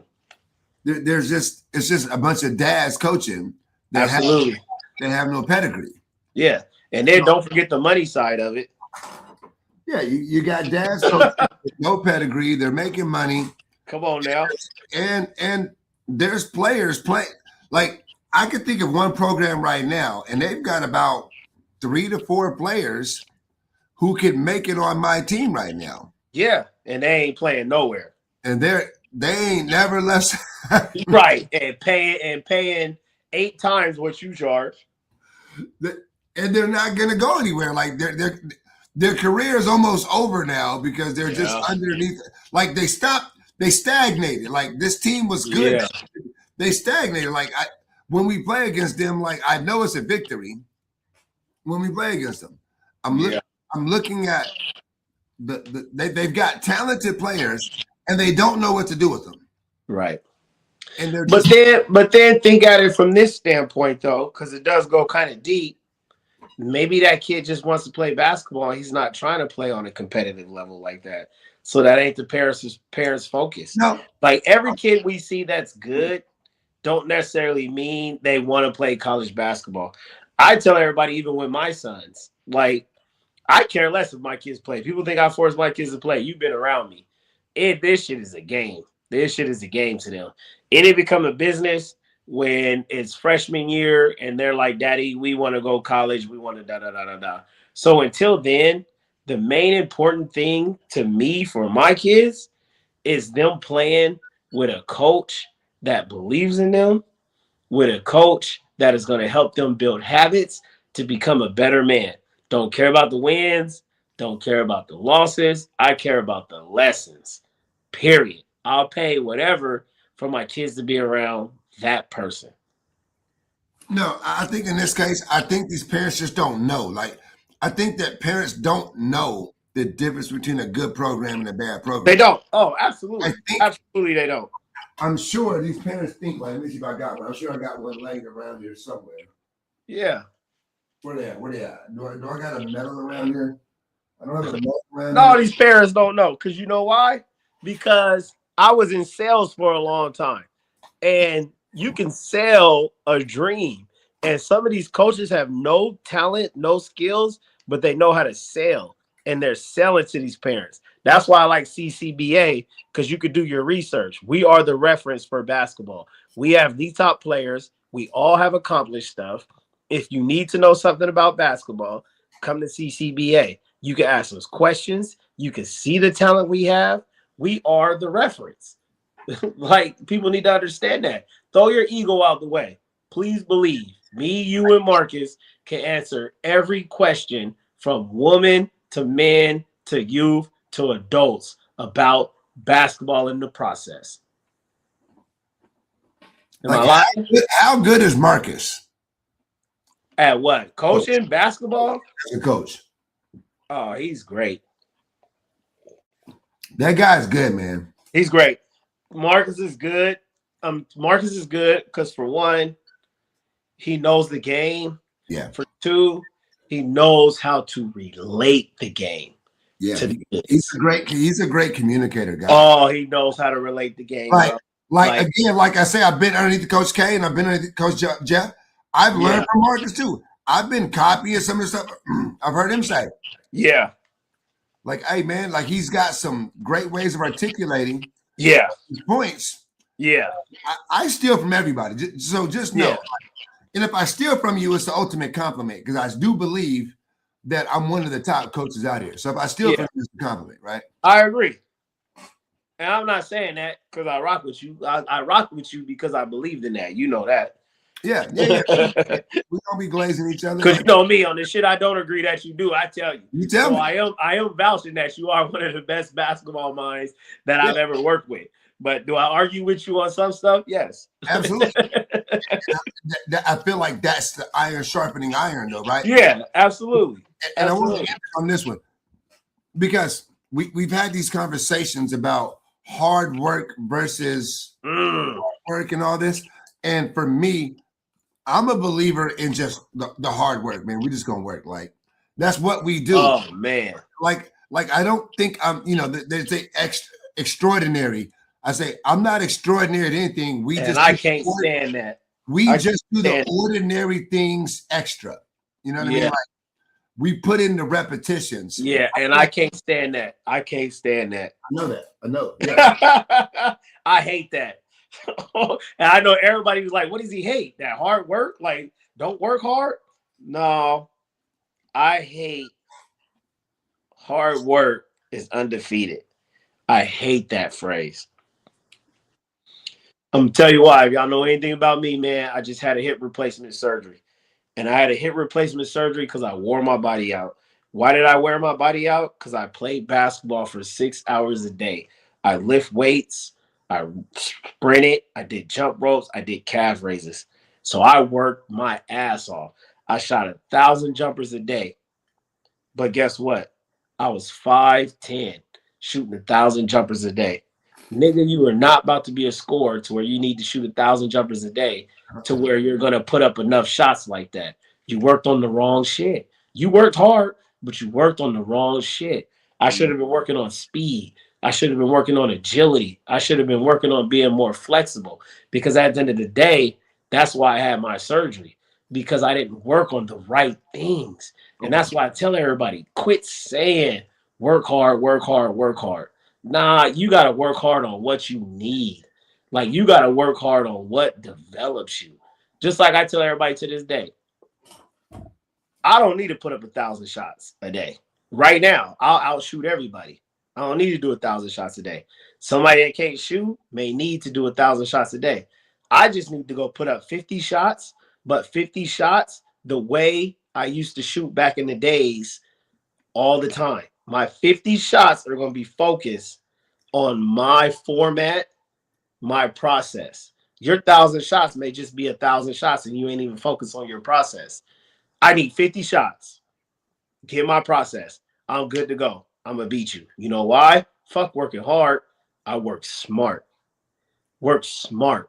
Work So smart. here's what I would say. I think what you just said is complete horseshit. Uh-uh. I think that if you shot 50 perfect jumpers a day and somebody shot 1,000 bullshit jumpers a day, they would be one of them niggas you see at the park with the ugly jumper that motherfucker go in. Absolutely not. Listen, hold on. We just experienced that. Go to my IG. Yo man's, Phil's man's plays right now. Leon, I just had my surgery. I don't play no more. I told you during the shoot around. My man was out there shooting hella shots. I wasn't even shooting shots. If you notice, he was shooting around. I was up on the wall hitting the dot. Like, I was shooting on the wall, hitting a dot. My man's at the basket putting up hella shots. I'm on the sideline hitting the dot. You're talking about a guy that shot maybe 100 versus a guy that shot 50. No. 1,000. Bro, put up matter. right now, in the past 4 years, bro still hoops. He was only 33. He's probably shot over 10,000 shots. I have not, because I don't even play basketball no more. I smoked him. Why? Because when I was shooting, I made sure every shot that I did was detailed. He was just shooting. I was detailed. I'm figuring out what's wrong. I'm figuring out what I'm not doing right. I'm finding my rhythm. Shots a day. Again, I'm saying the numbers do matter. I'm saying no matter what you do, if you do it 1,000 times a day, you'll be better than somebody that does it 50. That's absolutely not. Absolutely not. So listen. Here, I'm gonna give you an example. You trying to work on your handwriting, right? You're trying to work on your handwriting. Or fuck it. No, you're trying to work on your spelling. Okay? And every day, every day, Leon, you're spelling the word appreciation. Every single day, you're spelling the word appreciation. Memory. But you're spelling that shit wrong.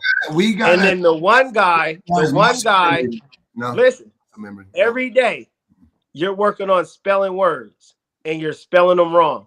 But every day you sit down and you work on spelling these words every single day. You said what? It's a terrible analogy. No, it's not. It's work. No, we got to talk about something. Okay, let's talk about archery. Let's say that there's somebody that's got you're gonna shoot archery. I don't know shit about bows and arrows.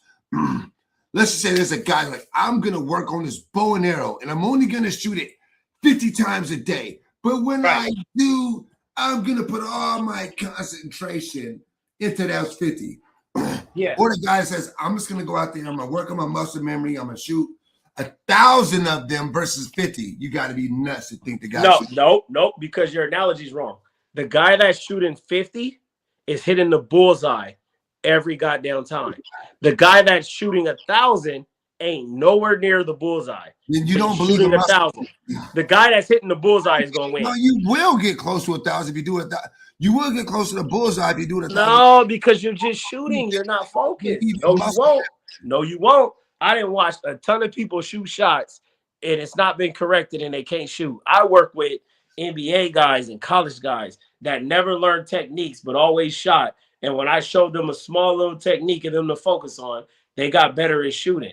And it was like all these years they didn't learn that technique, but they were just shooting the bullseye, shooting the bullseye, shooting the bullseye. Yeah, you're getting lucky. Do you think Steph is a great shooter because he shoots 1,000 shots a day? No, Steph is a great shooter because he perfects his 1,000 shots a day. He perfects his. Kobe said it. Kobe said it's my attention to detail that got me better. It's his attention to detail. That's what gets you better, not the reps. I don't think they're mutually exclusive. I'm just saying, if you do something 1,000 times, I don't think wrong. It's going to be permanently wrong. I don't think 50 reps is enough to improve. I'm sorry. No, I just said a number, but I'm just telling you from me. I don't need 1,000 shots to outshoot somebody. I'm saying somebody that shoots 20 times more than somebody is going to shoot better. Not if it's wrong. Not if it's wrong. Not if it's wrong. Not if it's wrong. Leon, my shot is so good. You can go to the gym tomorrow and shoot 1,000 shots. I will go to the gym and shoot 20. I'm gonna outshoot you because of my attention to detail throughout the years. I understand. And you could, for the next 10 years, you can shoot 1,000 shots a day. For the next 10 years, I'll shoot 2 shots a day. I'm gonna outshoot you because my attention to detail when I learn was what I focused on. And that's why I be trying to tell the kids, don't just focus on the work. Like listen, practice don't make perfect. It makes permanent. If you do something wrong 1,000 times, it's going to be permanently wrong. Dog, there's some niggas out there with some ugly ass jumpers and that shit go in. They're practicing wrong. Yeah, Jalen's one of them. Jalen's one of them. I hate Jalen's jumper. Jalen's form is terrible, but that's another thing too, because confidence. Jalen shoots his shot with a level of confidence every time though. So there's different aspects of what do you need to focus on. And at a young age, technique is not really what I focus on at a young age, because Jeff Teague said it at one time. You're going to grow. You're going to get stronger. None of that matters. What I focus on is when Jalen shoots his 1,000 shots, I can't stand his form. It's terrible. But he shoots it with confidence. So that's what I focus on. That's his detail. I want you to shoot every shot with confidence. I want you to think you're going to make every shot. That's his detail. Yeah. And I'm with you on that. I just think that that I just believe in muscle memory. I think muscle memory is a very real thing. It's everything. But it has to be right muscle memory. I think that people that golf, like there's definitely it just can't be you go out there with no technique at all. You gotta have technique. Yeah, and I mean we're both assuming everybody has a nuance to it, and I just don't think that you can just go 50 versus 1,000 and win. I don't believe that. I think you'll. Shit. I'm saying. I think I'll send you a post on IG that this NBA guy was talking about it. He said I may not need as much work as you because my detail is more efficient. Efficiency is what this game is about, not value. Always remember that. Basketball is about efficiency, not value. I disagree. I think it's about volume. Ooh-wee. I think it's about volume. Okay. So you like 1 for 20 versus 4 for 5? No. But we're talking about 1,000 versus 50. 20 times the shots is going to lead to better results. Efficient. Yeah. If I went 10 for 1,000, but went 50 for 50, you want the 10 for 1,000? No, I'm saying that if you did that over a series of years, you'd be a better shooter than the person that's crazy as hell, man. I train kids every day and watch them shoot and not make shots until I fix what they doing. And they've been shooting all their lives. All their lives. I just trained a college kid that said he's never had a trainer, and Sac City sent them to me for shooting, and I taught him one little technique, and he's been shooting shots his whole life. And he said he's never learned that. And now the motherfucker is leading like JUCO and shooting because of the technique I taught him. That's a different argument, though. No, it's technique. He put in the work. I believe in technique as well. I think here's my formula for success. Proper technique plus repetition is going to equal success. So I don't think I'll agree 110%. I don't think that you need proper technique. I think that with proper technique and the repetitions is where you get your success. Yes. So only thing we're debating is the order. Yeah. I just believe that. Yeah, exactly. Yeah. The weight of it. We're agreeing. We're agreeing on the we only formula. Disagree. Yeah. It's just the weight of, like, to me, if you have any type of proper technique and you do something 1,000 times versus somebody who has 100% technique and only shoots 50 times a day, 50 times a day to me is not enough repetitions to get better. I don't believe that 50 times a day is enough. Facts. It's not. So I think that the guy that's just really grinding it out is shooting 1,000 times. Now he just can't have piss poor technique and he has no idea. Okay, yeah. Some technique is just not perfect. Absolutely. That guy's gonna be a better shooter than the guy that I'm perfect, but that's why I always say hard work is defeated if it's wrong work. Technique first, reps next. Yeah. Technique first, reps next. This was Don't do reps and then add technique second. Absolutely not. Technique first. I'm big on fundamentals. You can watch me train. It looks like I'm not. I'm big on the fundamentals. That's why I can shoot the way I shoot. I'm very basic. I'm left, right. I'm right, left. I'm hop. I'm down together, out together. I'm like a robot when I shoot.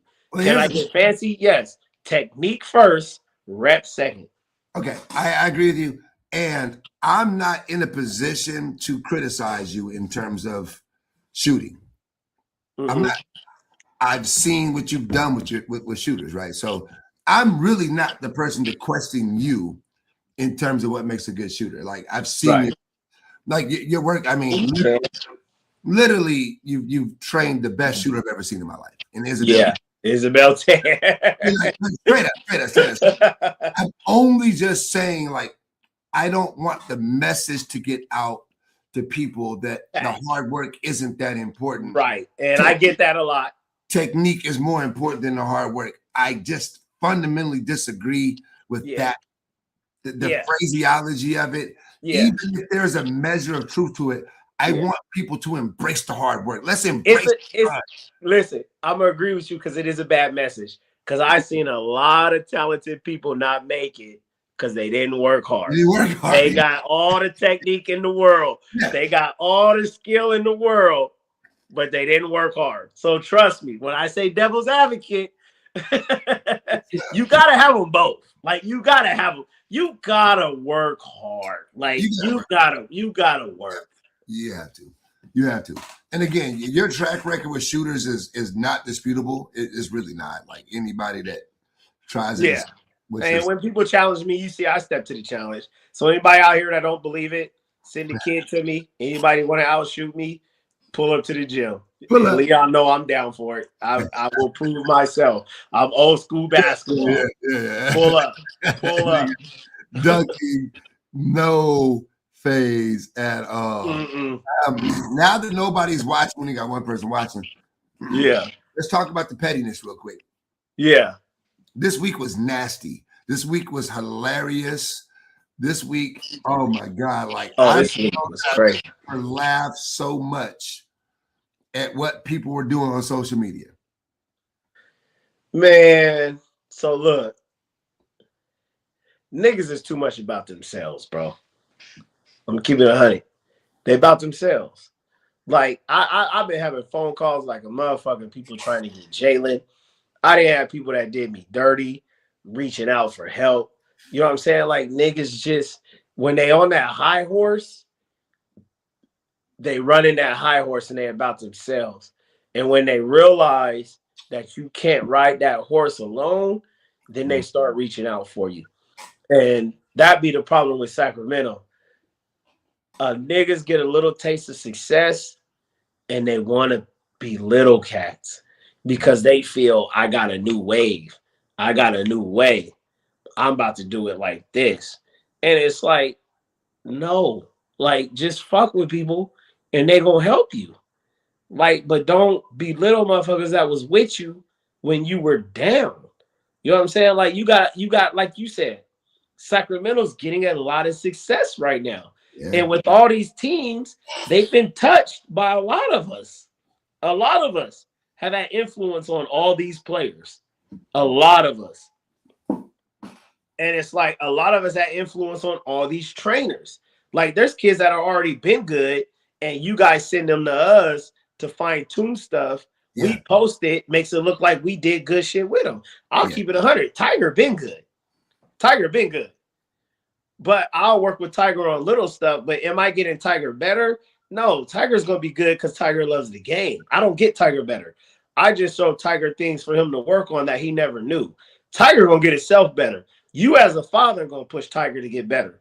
I'm not going to get Tiger better. So I'm not going to show that ego like, oh, nigga, it's me, it's me.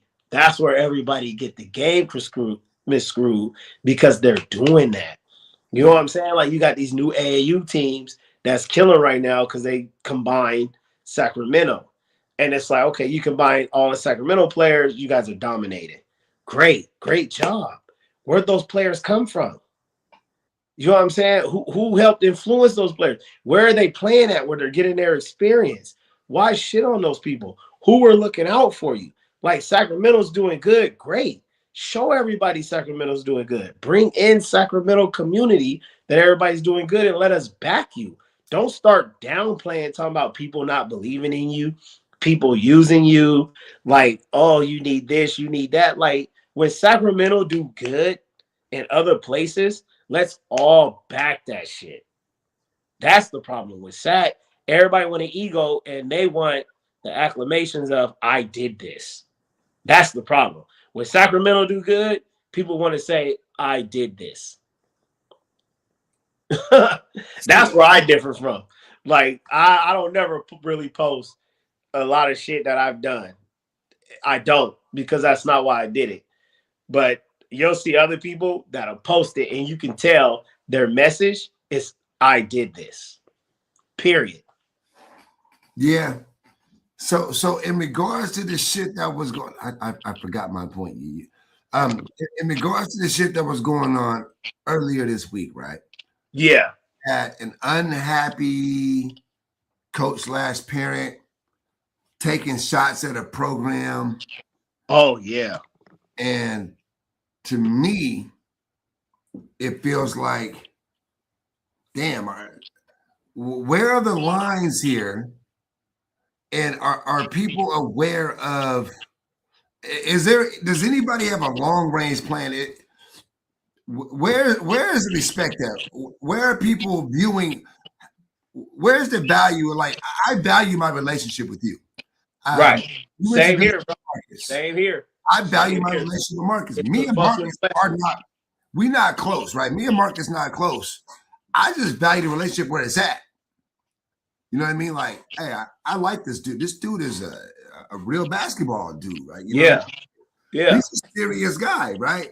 So as I see these people out there, they're taking shots at people, and it's strange to me, and I'm just trying to figure out, like,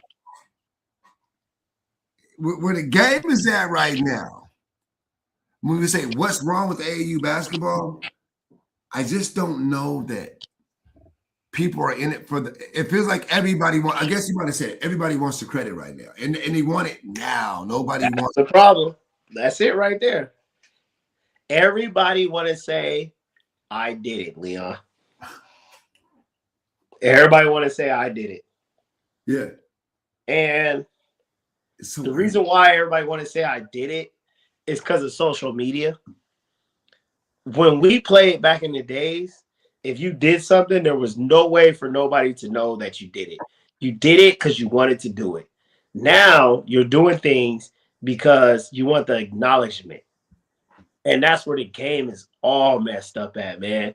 Everybody wants acknowledgement. And I'll be honest, I was just having this conversation. I fell a victim to it.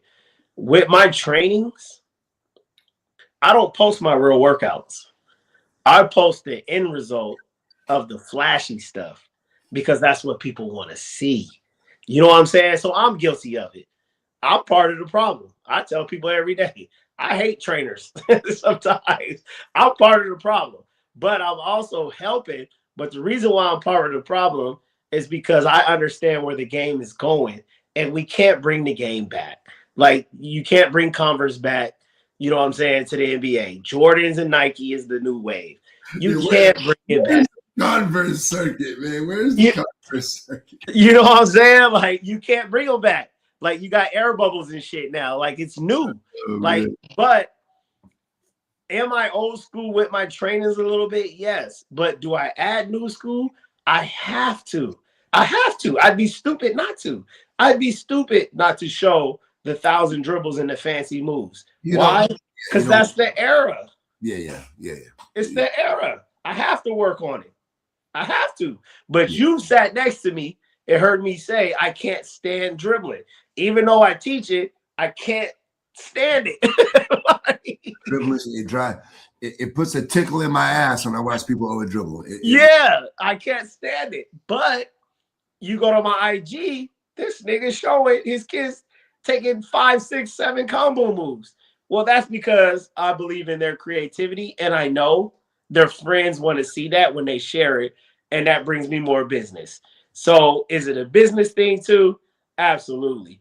Am I sacrificing the game for business a little bit on my social media platform?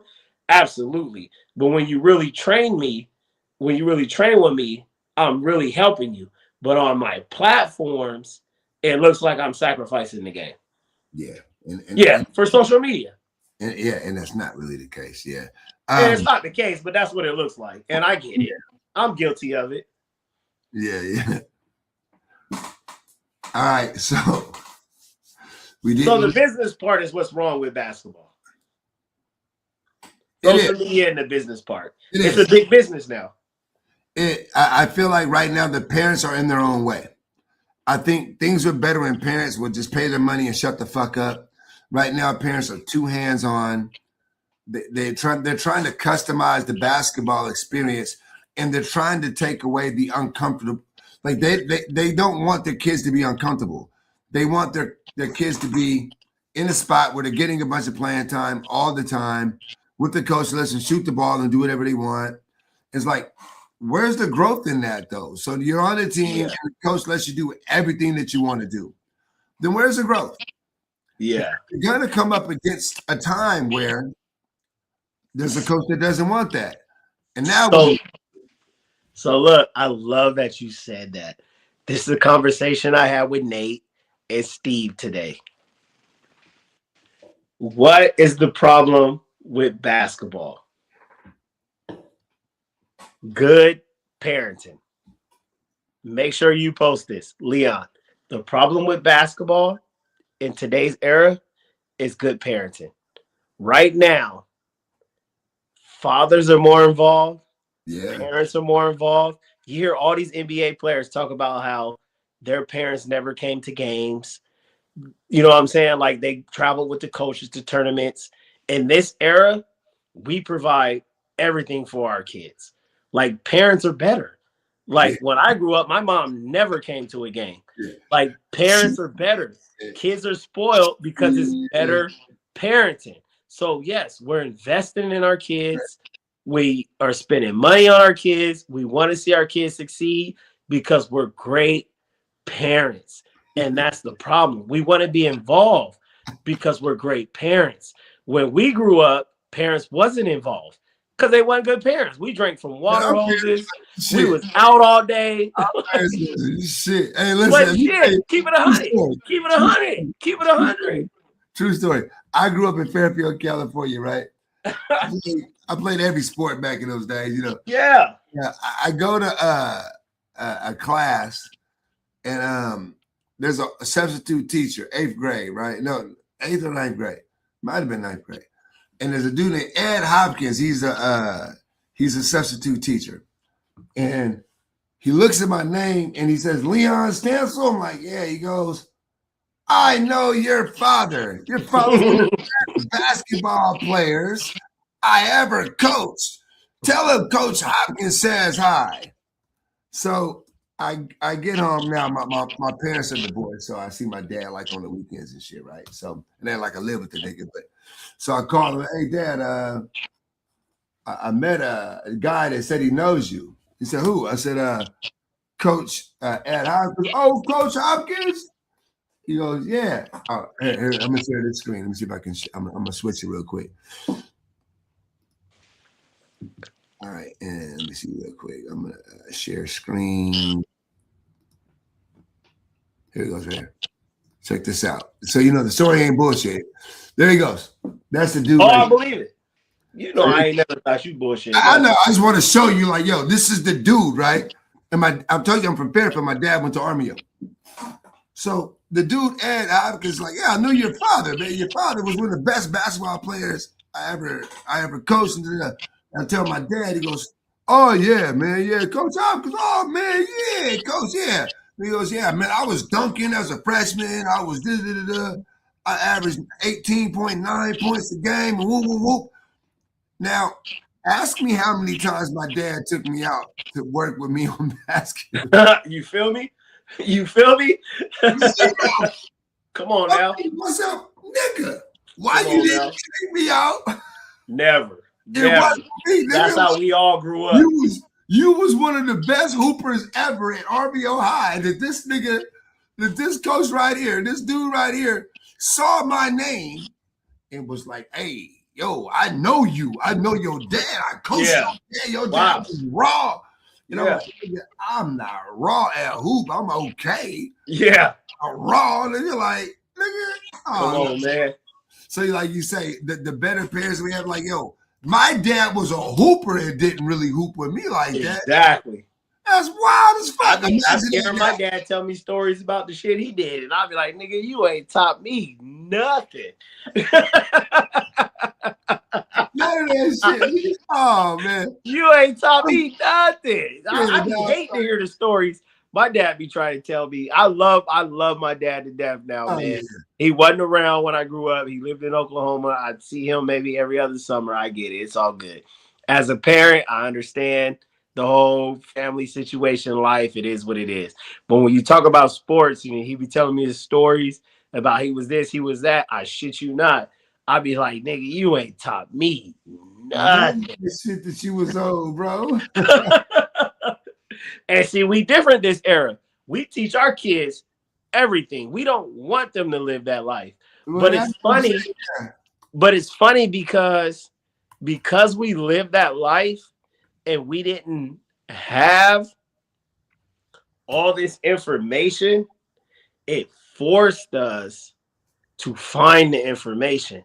And in that finding, it forced us to love the game and the process. That's what these kids are missing, is learning how to love the process and the game, because there's no need for that. Also, but what else? There's growth and struggle, though. You know what I mean? Like, like struggle, and the coach don't really like you, and you don't know why the coach don't like you. But now you got to show this coach. It can make you or break you, right? It broke me. It broke me. I know exactly what you're talking about. You know what I mean? Like, but that it could make you. It could break you. It could make you. I've seen other situations where it made people. But right now the parents are the buffer between that growth, and there's a growth. Right? There's this growth that has to happen. Has to. It doesn't growth doesn't happen in comfort. Nope. Absolutely. Oh, that's my training style. Right? There's got to be a level of discomfort that we got to suffer through. You know, I was talking to Tiger yesterday. They had to, at practice, they had to run 17s in 1 minute and 9 seconds. And Tiger's practicing with a 7th grade team. And they're like a really good 7th grade team. Tiger's the worst. He's the worst kid in the gym. Yeah. He's the worst kid in the gym. Hands down. He's the worst. And I love it. It's like, it's frustration. I see his face. He wants to cry. He's struggling. Yeah. His dad has been his coach his whole life. And now you got this other coach, and no, you're not getting away with none of that shit. So they're running 17s, and he's close to last there. And they're like, Tiger, you're the youngest guy here. You're the smallest guy here. What's your advantage over these bigger guys? It has to be speed. Has to. Push hard. Yeah. You ain't got that's parenting though. That's parenting. You know, That's good parenting on the plus side. It doesn't feel good to watch your kids struggle, right? Shit. I can't stand it. It doesn't feel good, but for him in this space, it's what he needs. Necessary. Right? Oh, it's necessary. The growth is going to happen from the discomfort. He's going to have to dedicate to getting faster. Yeah. That's going to benefit him long term. So we have to go to 2, 3, 4, 5, 6 weeks of him being one of the slower guys. Absolutely. Get your ass busted. Yes. Get to it. You can change your life going forward. And now you embrace the physicality, the conditioning of being a basketball player. Embrace the struggle, bro. Yeah, brother. You know what I'm saying? So I get it. Yeah, that's great parenting. But what you say right now, our parents are so good that they're eliminating the struggle. Yeah, they're eliminating it. Coach is making them run too much. We're gonna Yep. That's the problem with youth basketball. Parents are so good, they're eliminating. That's too much yelling. Let's take it to some place where they don't yell so much. Yep. What? You're not starting over here? Let's take it to a program where you start. Yep. So and that's why you got all these transfers. Every roadblock that was in his way that was going to help him be a better basketball player. Parents bailed him out. Now he gets to high school, and guess what? Parents can't bail you out. Parents bail you out. That's the problem. No, parents bail you out. Listen, in high school, I grew up, man. You get to high school. Hey, it was a player. I'm gonna say the nigga named Blake. Motherfucker played for me 8th grade. We was in a full court press. The nigga looked at me and said, "Hey, coach. First of all, his defense is terrible. Yeah, this press ain't working. Can we just go into a zone?" Hell no, it ain't working because you ain't playing defense. Nigga, you smart. Nah, man, I'll change the defense. Man, I said, if you don't want to play, I'll put somebody else in that wants to play. Take your ass out, sit down. His dad came over during the game. Yep. Why my son ain't playing? No, get your stuff, let's go. He went to Sheldon High School. Hey, Blake, if you can hear this, I'm talking about you. He goes to Sheldon High School. Ooh, your name calling. I'm calling out now. He went to Sheldon. He's a junior now. And I happened to meet up with a coach from Sheldon. He said, "Hey, man, you got a guy named Blake over there?" "Nah, man, there's nobody named Blake on the team." Cut, man. Cut. But he got cut in the 8th grade. He just didn't know it because hey, came over in the middle of the game. Fuck, Leon, that's a gem. That nigga said he got cut in the 8th grade. He just didn't know it. A lot of these kids is getting cut right now for their future, and they just don't know it. Nigga came over in the middle of the game and said, "Man, get yourself and let's go." In the middle of the game, he couldn't even finish the game. Damn, some of y'all parents is getting y'all kids cut right now. No, man, I love that shit. Oh, wait, that is my new terminology right there.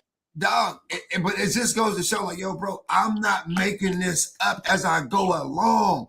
Bro, I'm a part of a very winning program and been a part of programs at the AAU level, at the high school level, at the college level. I wasn't a hooper at the college level. I've been a part of really successful programs. And if I'm giving your son or daughter an instruction and it's uncomfortable for them, the worst thing you can do is step in between me and that lesson. Yeah. They need to. I'm not picking on somebody. Yeah. I'm giving you what I believe I owe it to you. Yeah. To let you know what you need to work on. Look, I'll give you an example where you kind of shutted me up. You know, I'm cocky than a motherfucker, man. I'm cocky. Me and you had a debate about the finish moves. Get to the X, play off 2 feet, right? I'm more like, nah, they need to do this, they need to do that. Well, I sat back and I was like, this nigga just went 3-0 and made hoops. Like, he's dominating Sacramento. It's like, I don't give a fuck what you think and what your process is. Your process may work, but his process works also. So it's like, sit back, let him do his process, because look, his process is proven and it's winning. You know what I'm saying? So that's why I was like, you know, Leon, you got Tuesday. Go ahead, run practice. Like, you got it. I'll sit back, do what you do. Because it's working. It's working. Come up with it though. It's working. Do you watch college basketball? I do sometimes. I'm always training, so I want you to watch it, and I want you to watch how often they go up off of 2 feet. Go watch a college basketball game and watch how often these guys are getting off of 2 feet. Yeah. The game right now is being at that level is being played off of 2 feet. And watch small guards though. I be more on small guards. The small guards, people how to play small. They'll attack the basket, they'll finish off of 2, and then they'll change direction in the air or they'll pivot. So they'll put their body, to the defender. Yeah.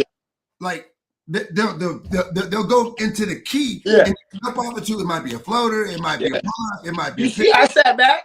I said, I didn't do what you do. It's not. It didn't come from here. It came from here. It came from Irving. Yeah. Okay, Villanova. Remember Villanova's? But at the same time, it's successful. So who am I to argue with success? But again, it wasn't my brainchild. I studied coaches, and Jay Wright from Villanova. Speaking of Jalen Brunson and a lot of these guys that went to Villanova. Villanova had like two or three national championships. Villanova wasn't a national power. You know what I mean? But Coach Jay Wright, he finished off of 2 feet. He had a specific offense, and they finished off of 2 feet. Yeah. And I watched it, and I implemented some of it with players that you know, Isabel Tan and them. They worked off of this offense, finishing off of 2 feet, and I saw a lot of success. And the more I researched it and I saw how to teach it, it was like, okay, we're going to finish off of 2 feet. We're going to Harley, for example, Harley Hudson. If you watch Harley finish off of 1 foot, he jumps off of 1 foot and he misses the layup and he ends up too. And he missed and end up under the basket where they can't even rebound. Yeah. They take themselves out of the throwing it too hard. Yeah. And they run past it. They shoot the layup and they run past. They run. You don't know how to control his momentum, and you're teaching them that. The momentum takes them off the court. So they not only do they miss the layup, they can't even get the rebound because they're 3 seconds away from turning around and getting back into the field of play. So Harley, finish off of 2. So now Harley finishes off of 2. He can shoot it. He's on balance. Yeah. He either gets the and one, or if he misses it, he misses it. But he's still in the play to get an offensive rebound. Yeah. So now obviously you're going to finish off of 1 at times. Yeah. Drill it into my man Julian's here. I want to drill it into the head of these players to finish off of 2. Right. And it did not come from me. It came from me observing better coaches than myself. And listen, that's why I say we're a great partnership, because that's coaching versus training. And you're like I tell everybody, the class, which is coaching, is 80% of basketball. The tutor, which is training, is 20%. I'm training you to succeed at that 20%. I'm hoping your coach gives you that 80. You know what I'm saying? Your coach and you on your own is going to give you that 80%. My job is to give you that 20% to take you over the hump. So that's why I sat back and I was like, no, it's Leon's job to teach them how to finish off of 2. Do that 80% of the time. Yes. I'm going to teach you what you do the other 20%. Yes. Same hand, same leg, reverse layup. You know what I'm saying? Floater. Outside. That's why I think people misconstrue stuff. And that's why I say coaching versus training.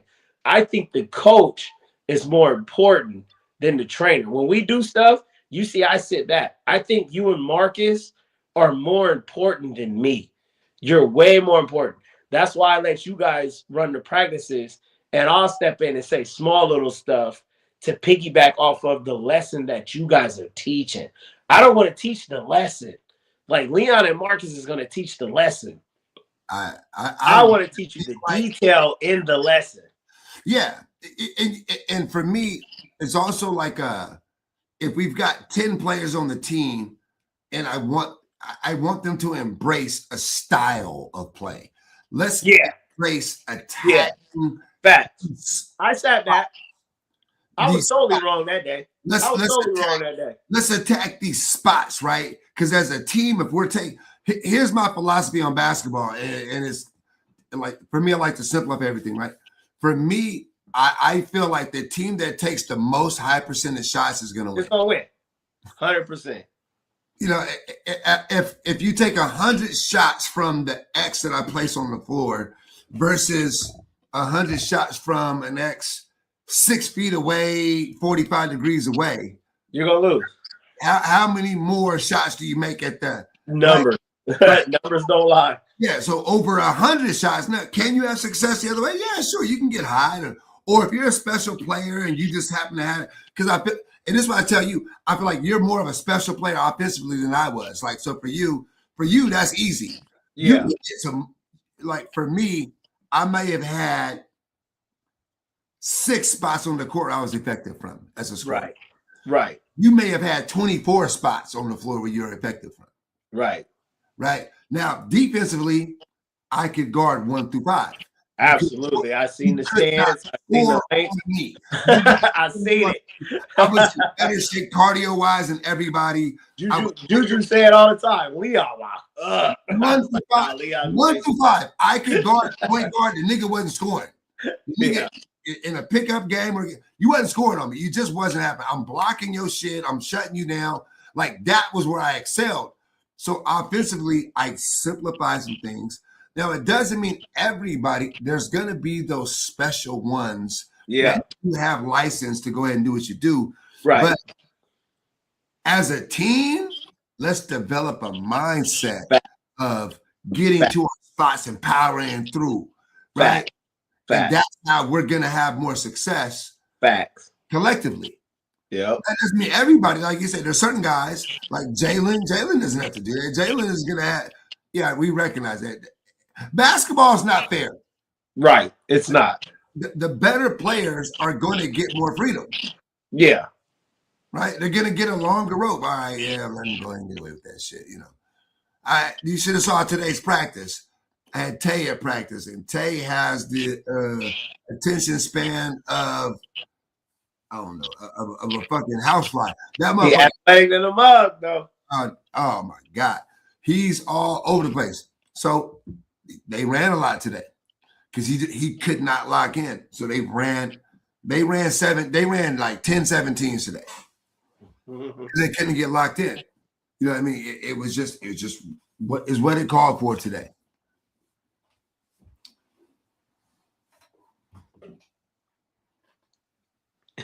He just stopped. I thought you were going to say something. End of my sentence, man. With that. I don't even know how to respond after that. It was an awkward pause. But hey, with that being said, we're going to end on that note. Let's be back another day. We've been on here for 2 hours. We'll go all night. They ain't understanding how we talk. We'll go all night. Yeah. Let's end this, though. But, to sum up, what we've been talking about, man, is just trust people that have done this. You know what I'm saying? Like, if there was one message I need to send out, it would be stop listening to what people say, because anybody can say anything. Watch what people are doing out here and get around those that are doing it the right way. Seek it out. Not only trust people, but seek out people who have done it. That's actually going to help you get to what your basketball goals are. Seek it. Like don't just trust it for sure, but you got to make sure you're in the right basketball room. Yeah. Talk to your coaches. Where did they play in college? Did they play? Where did they play in high school? Where did they coach for? Right. CYBL. That's probably if the highest level of coaching your coach did with CYBL, you're not in the right place. And I don't mean that to be not if your goals is to play on another level. Know your goals too. Like let your goals match your effort. You know what I'm saying? Like from kids and parents, let your goals match your effort.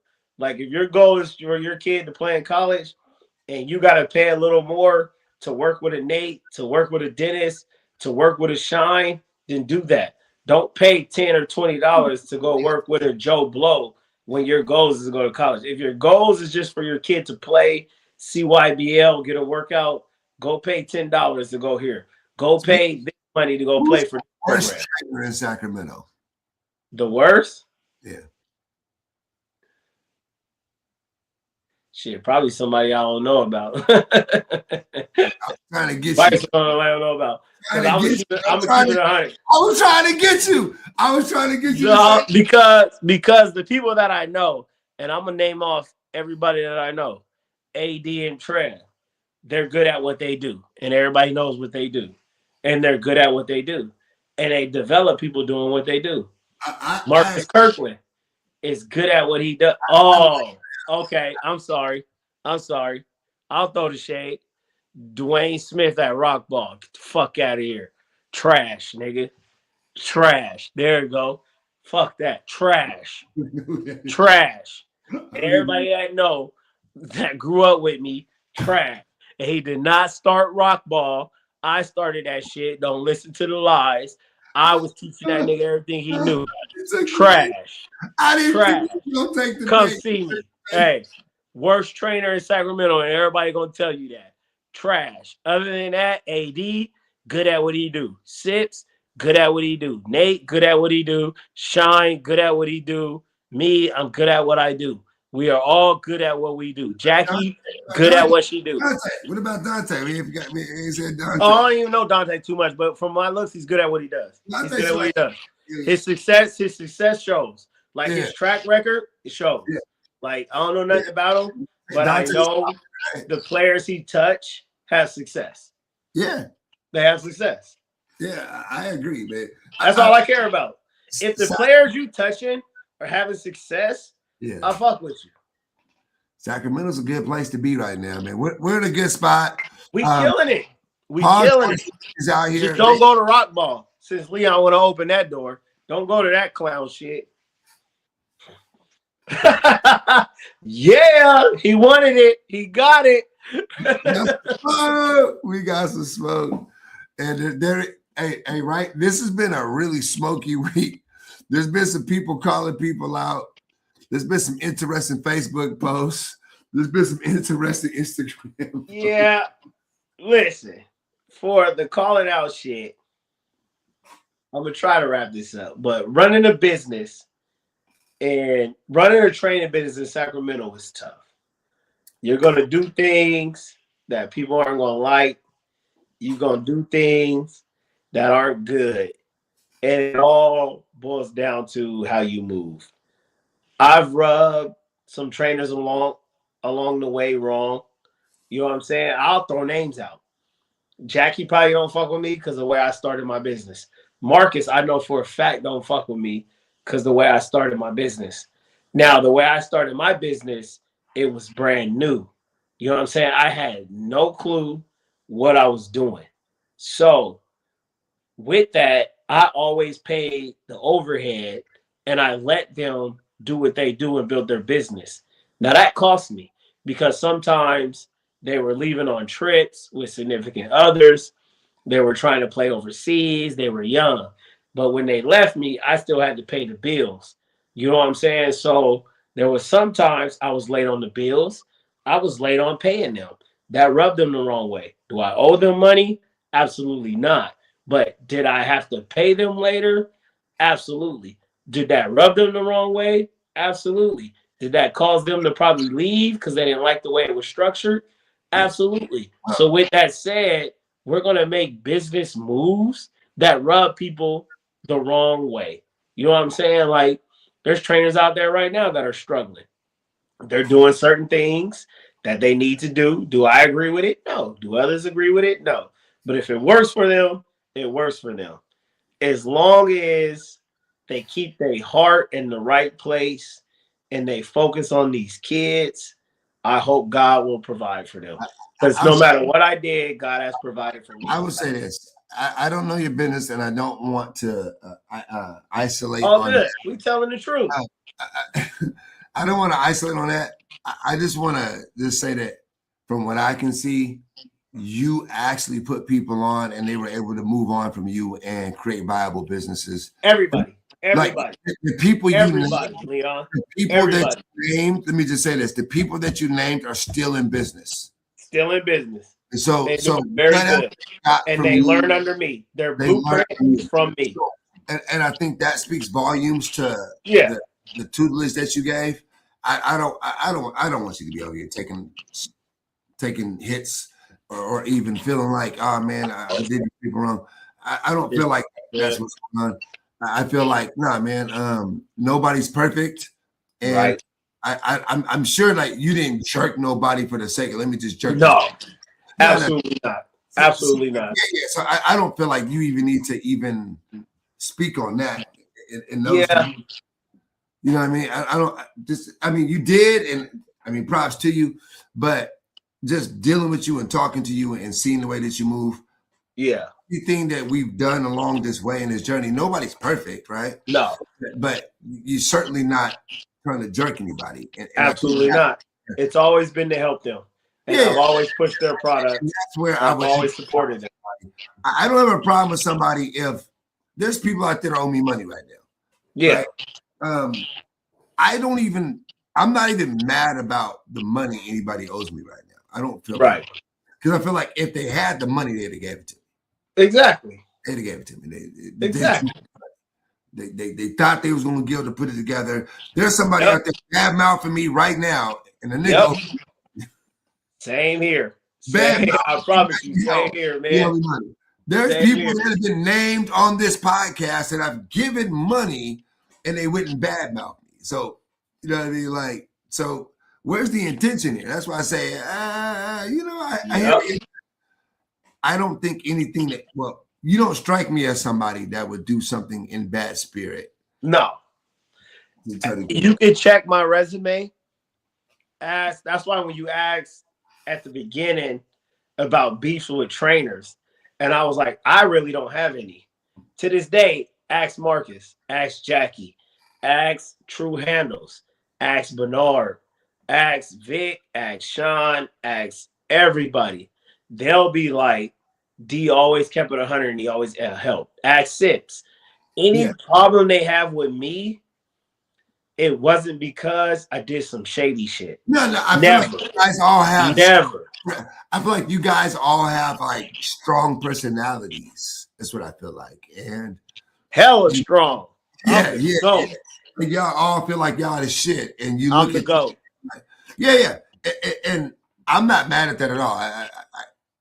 I think you might be the best. I'm the GOAT. Don't think. You ain't got to say think. I can't say definitively. I think you might be the best, though. You ain't got to say think. I do got to say I think. Because I'm fucking with you, man. Because I can't just sit there and now you my nigga, you the best. No, that ain't our relationship. Our relationship is not based on me and you just telling each other what we want to hear. You know what I mean? That's facts. Absolutely. I mean, you get along so good. Is that I wouldn't like you if you did. Yeah. I'm gonna keep it 100. That's the like Nick. I be telling like, yo, nobody makes me laugh. I be telling Tiger, nobody makes me laugh harder than Dennis. Because your ass, I'd be weak. Like nigga, you be putting shit down, bro. I'd be like, oh, this nigga is hilarious. And when I get Tiger be like, all right, that wasn't that funny. Like, nah. You know, I'm crazy. Yeah. Because we all know the backstories on some shit. You got to know the backstory. I'm crazy. You got to know the backstory. So I felt like today, hey, we didn't really break any relationships. No, I think we did good. I think we nibbled on the edges of the messiness. Yeah. You could fill in the blanks on some of the things we talked about and understand the conversation that we was having. And next time I'll try to dig in a little bit more on some of this stuff. Yeah, this is the first one though. This was just the introduction, man. I feel just like when I did my podcast, I explained who I was and my personality first. We'll do another episode, but I think it was important that they understood where we're coming from and why we're coming this way. You know what I'm saying? Why is it aggressive? Why is it the shit talking?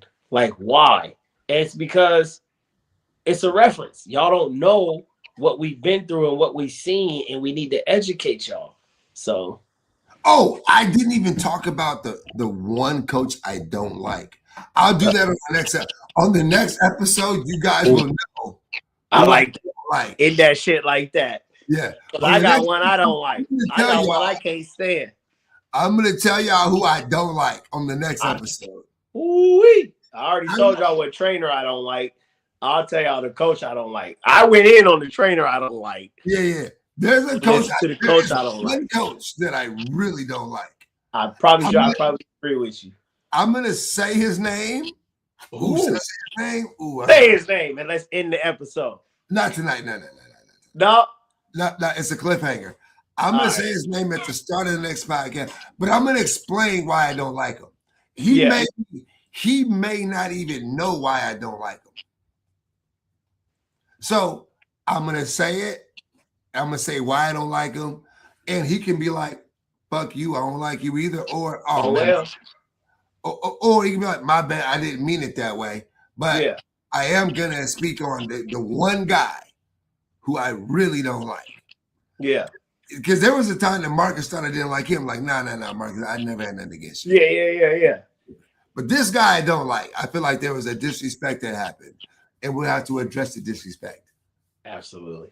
With that being said, hey, thank you to everybody that's tuned in live. Thank you to everybody that watches this tomorrow. This is going up on YouTube. This is going up on Instagram. I'm going to clip this bitch up. Thank you to my host, the best trainer in the world, Dennis Bruner. Thank you to my Mamba family, to the soldiers, to Paul George Elite, to Made Hoops, to the EYBL, to Coach Julian out there. My man was over there active and live. And it's only up from here. First one is in the bank. And Sacktown takeover, baby. Sacktown takeover. I already know. All right. All right.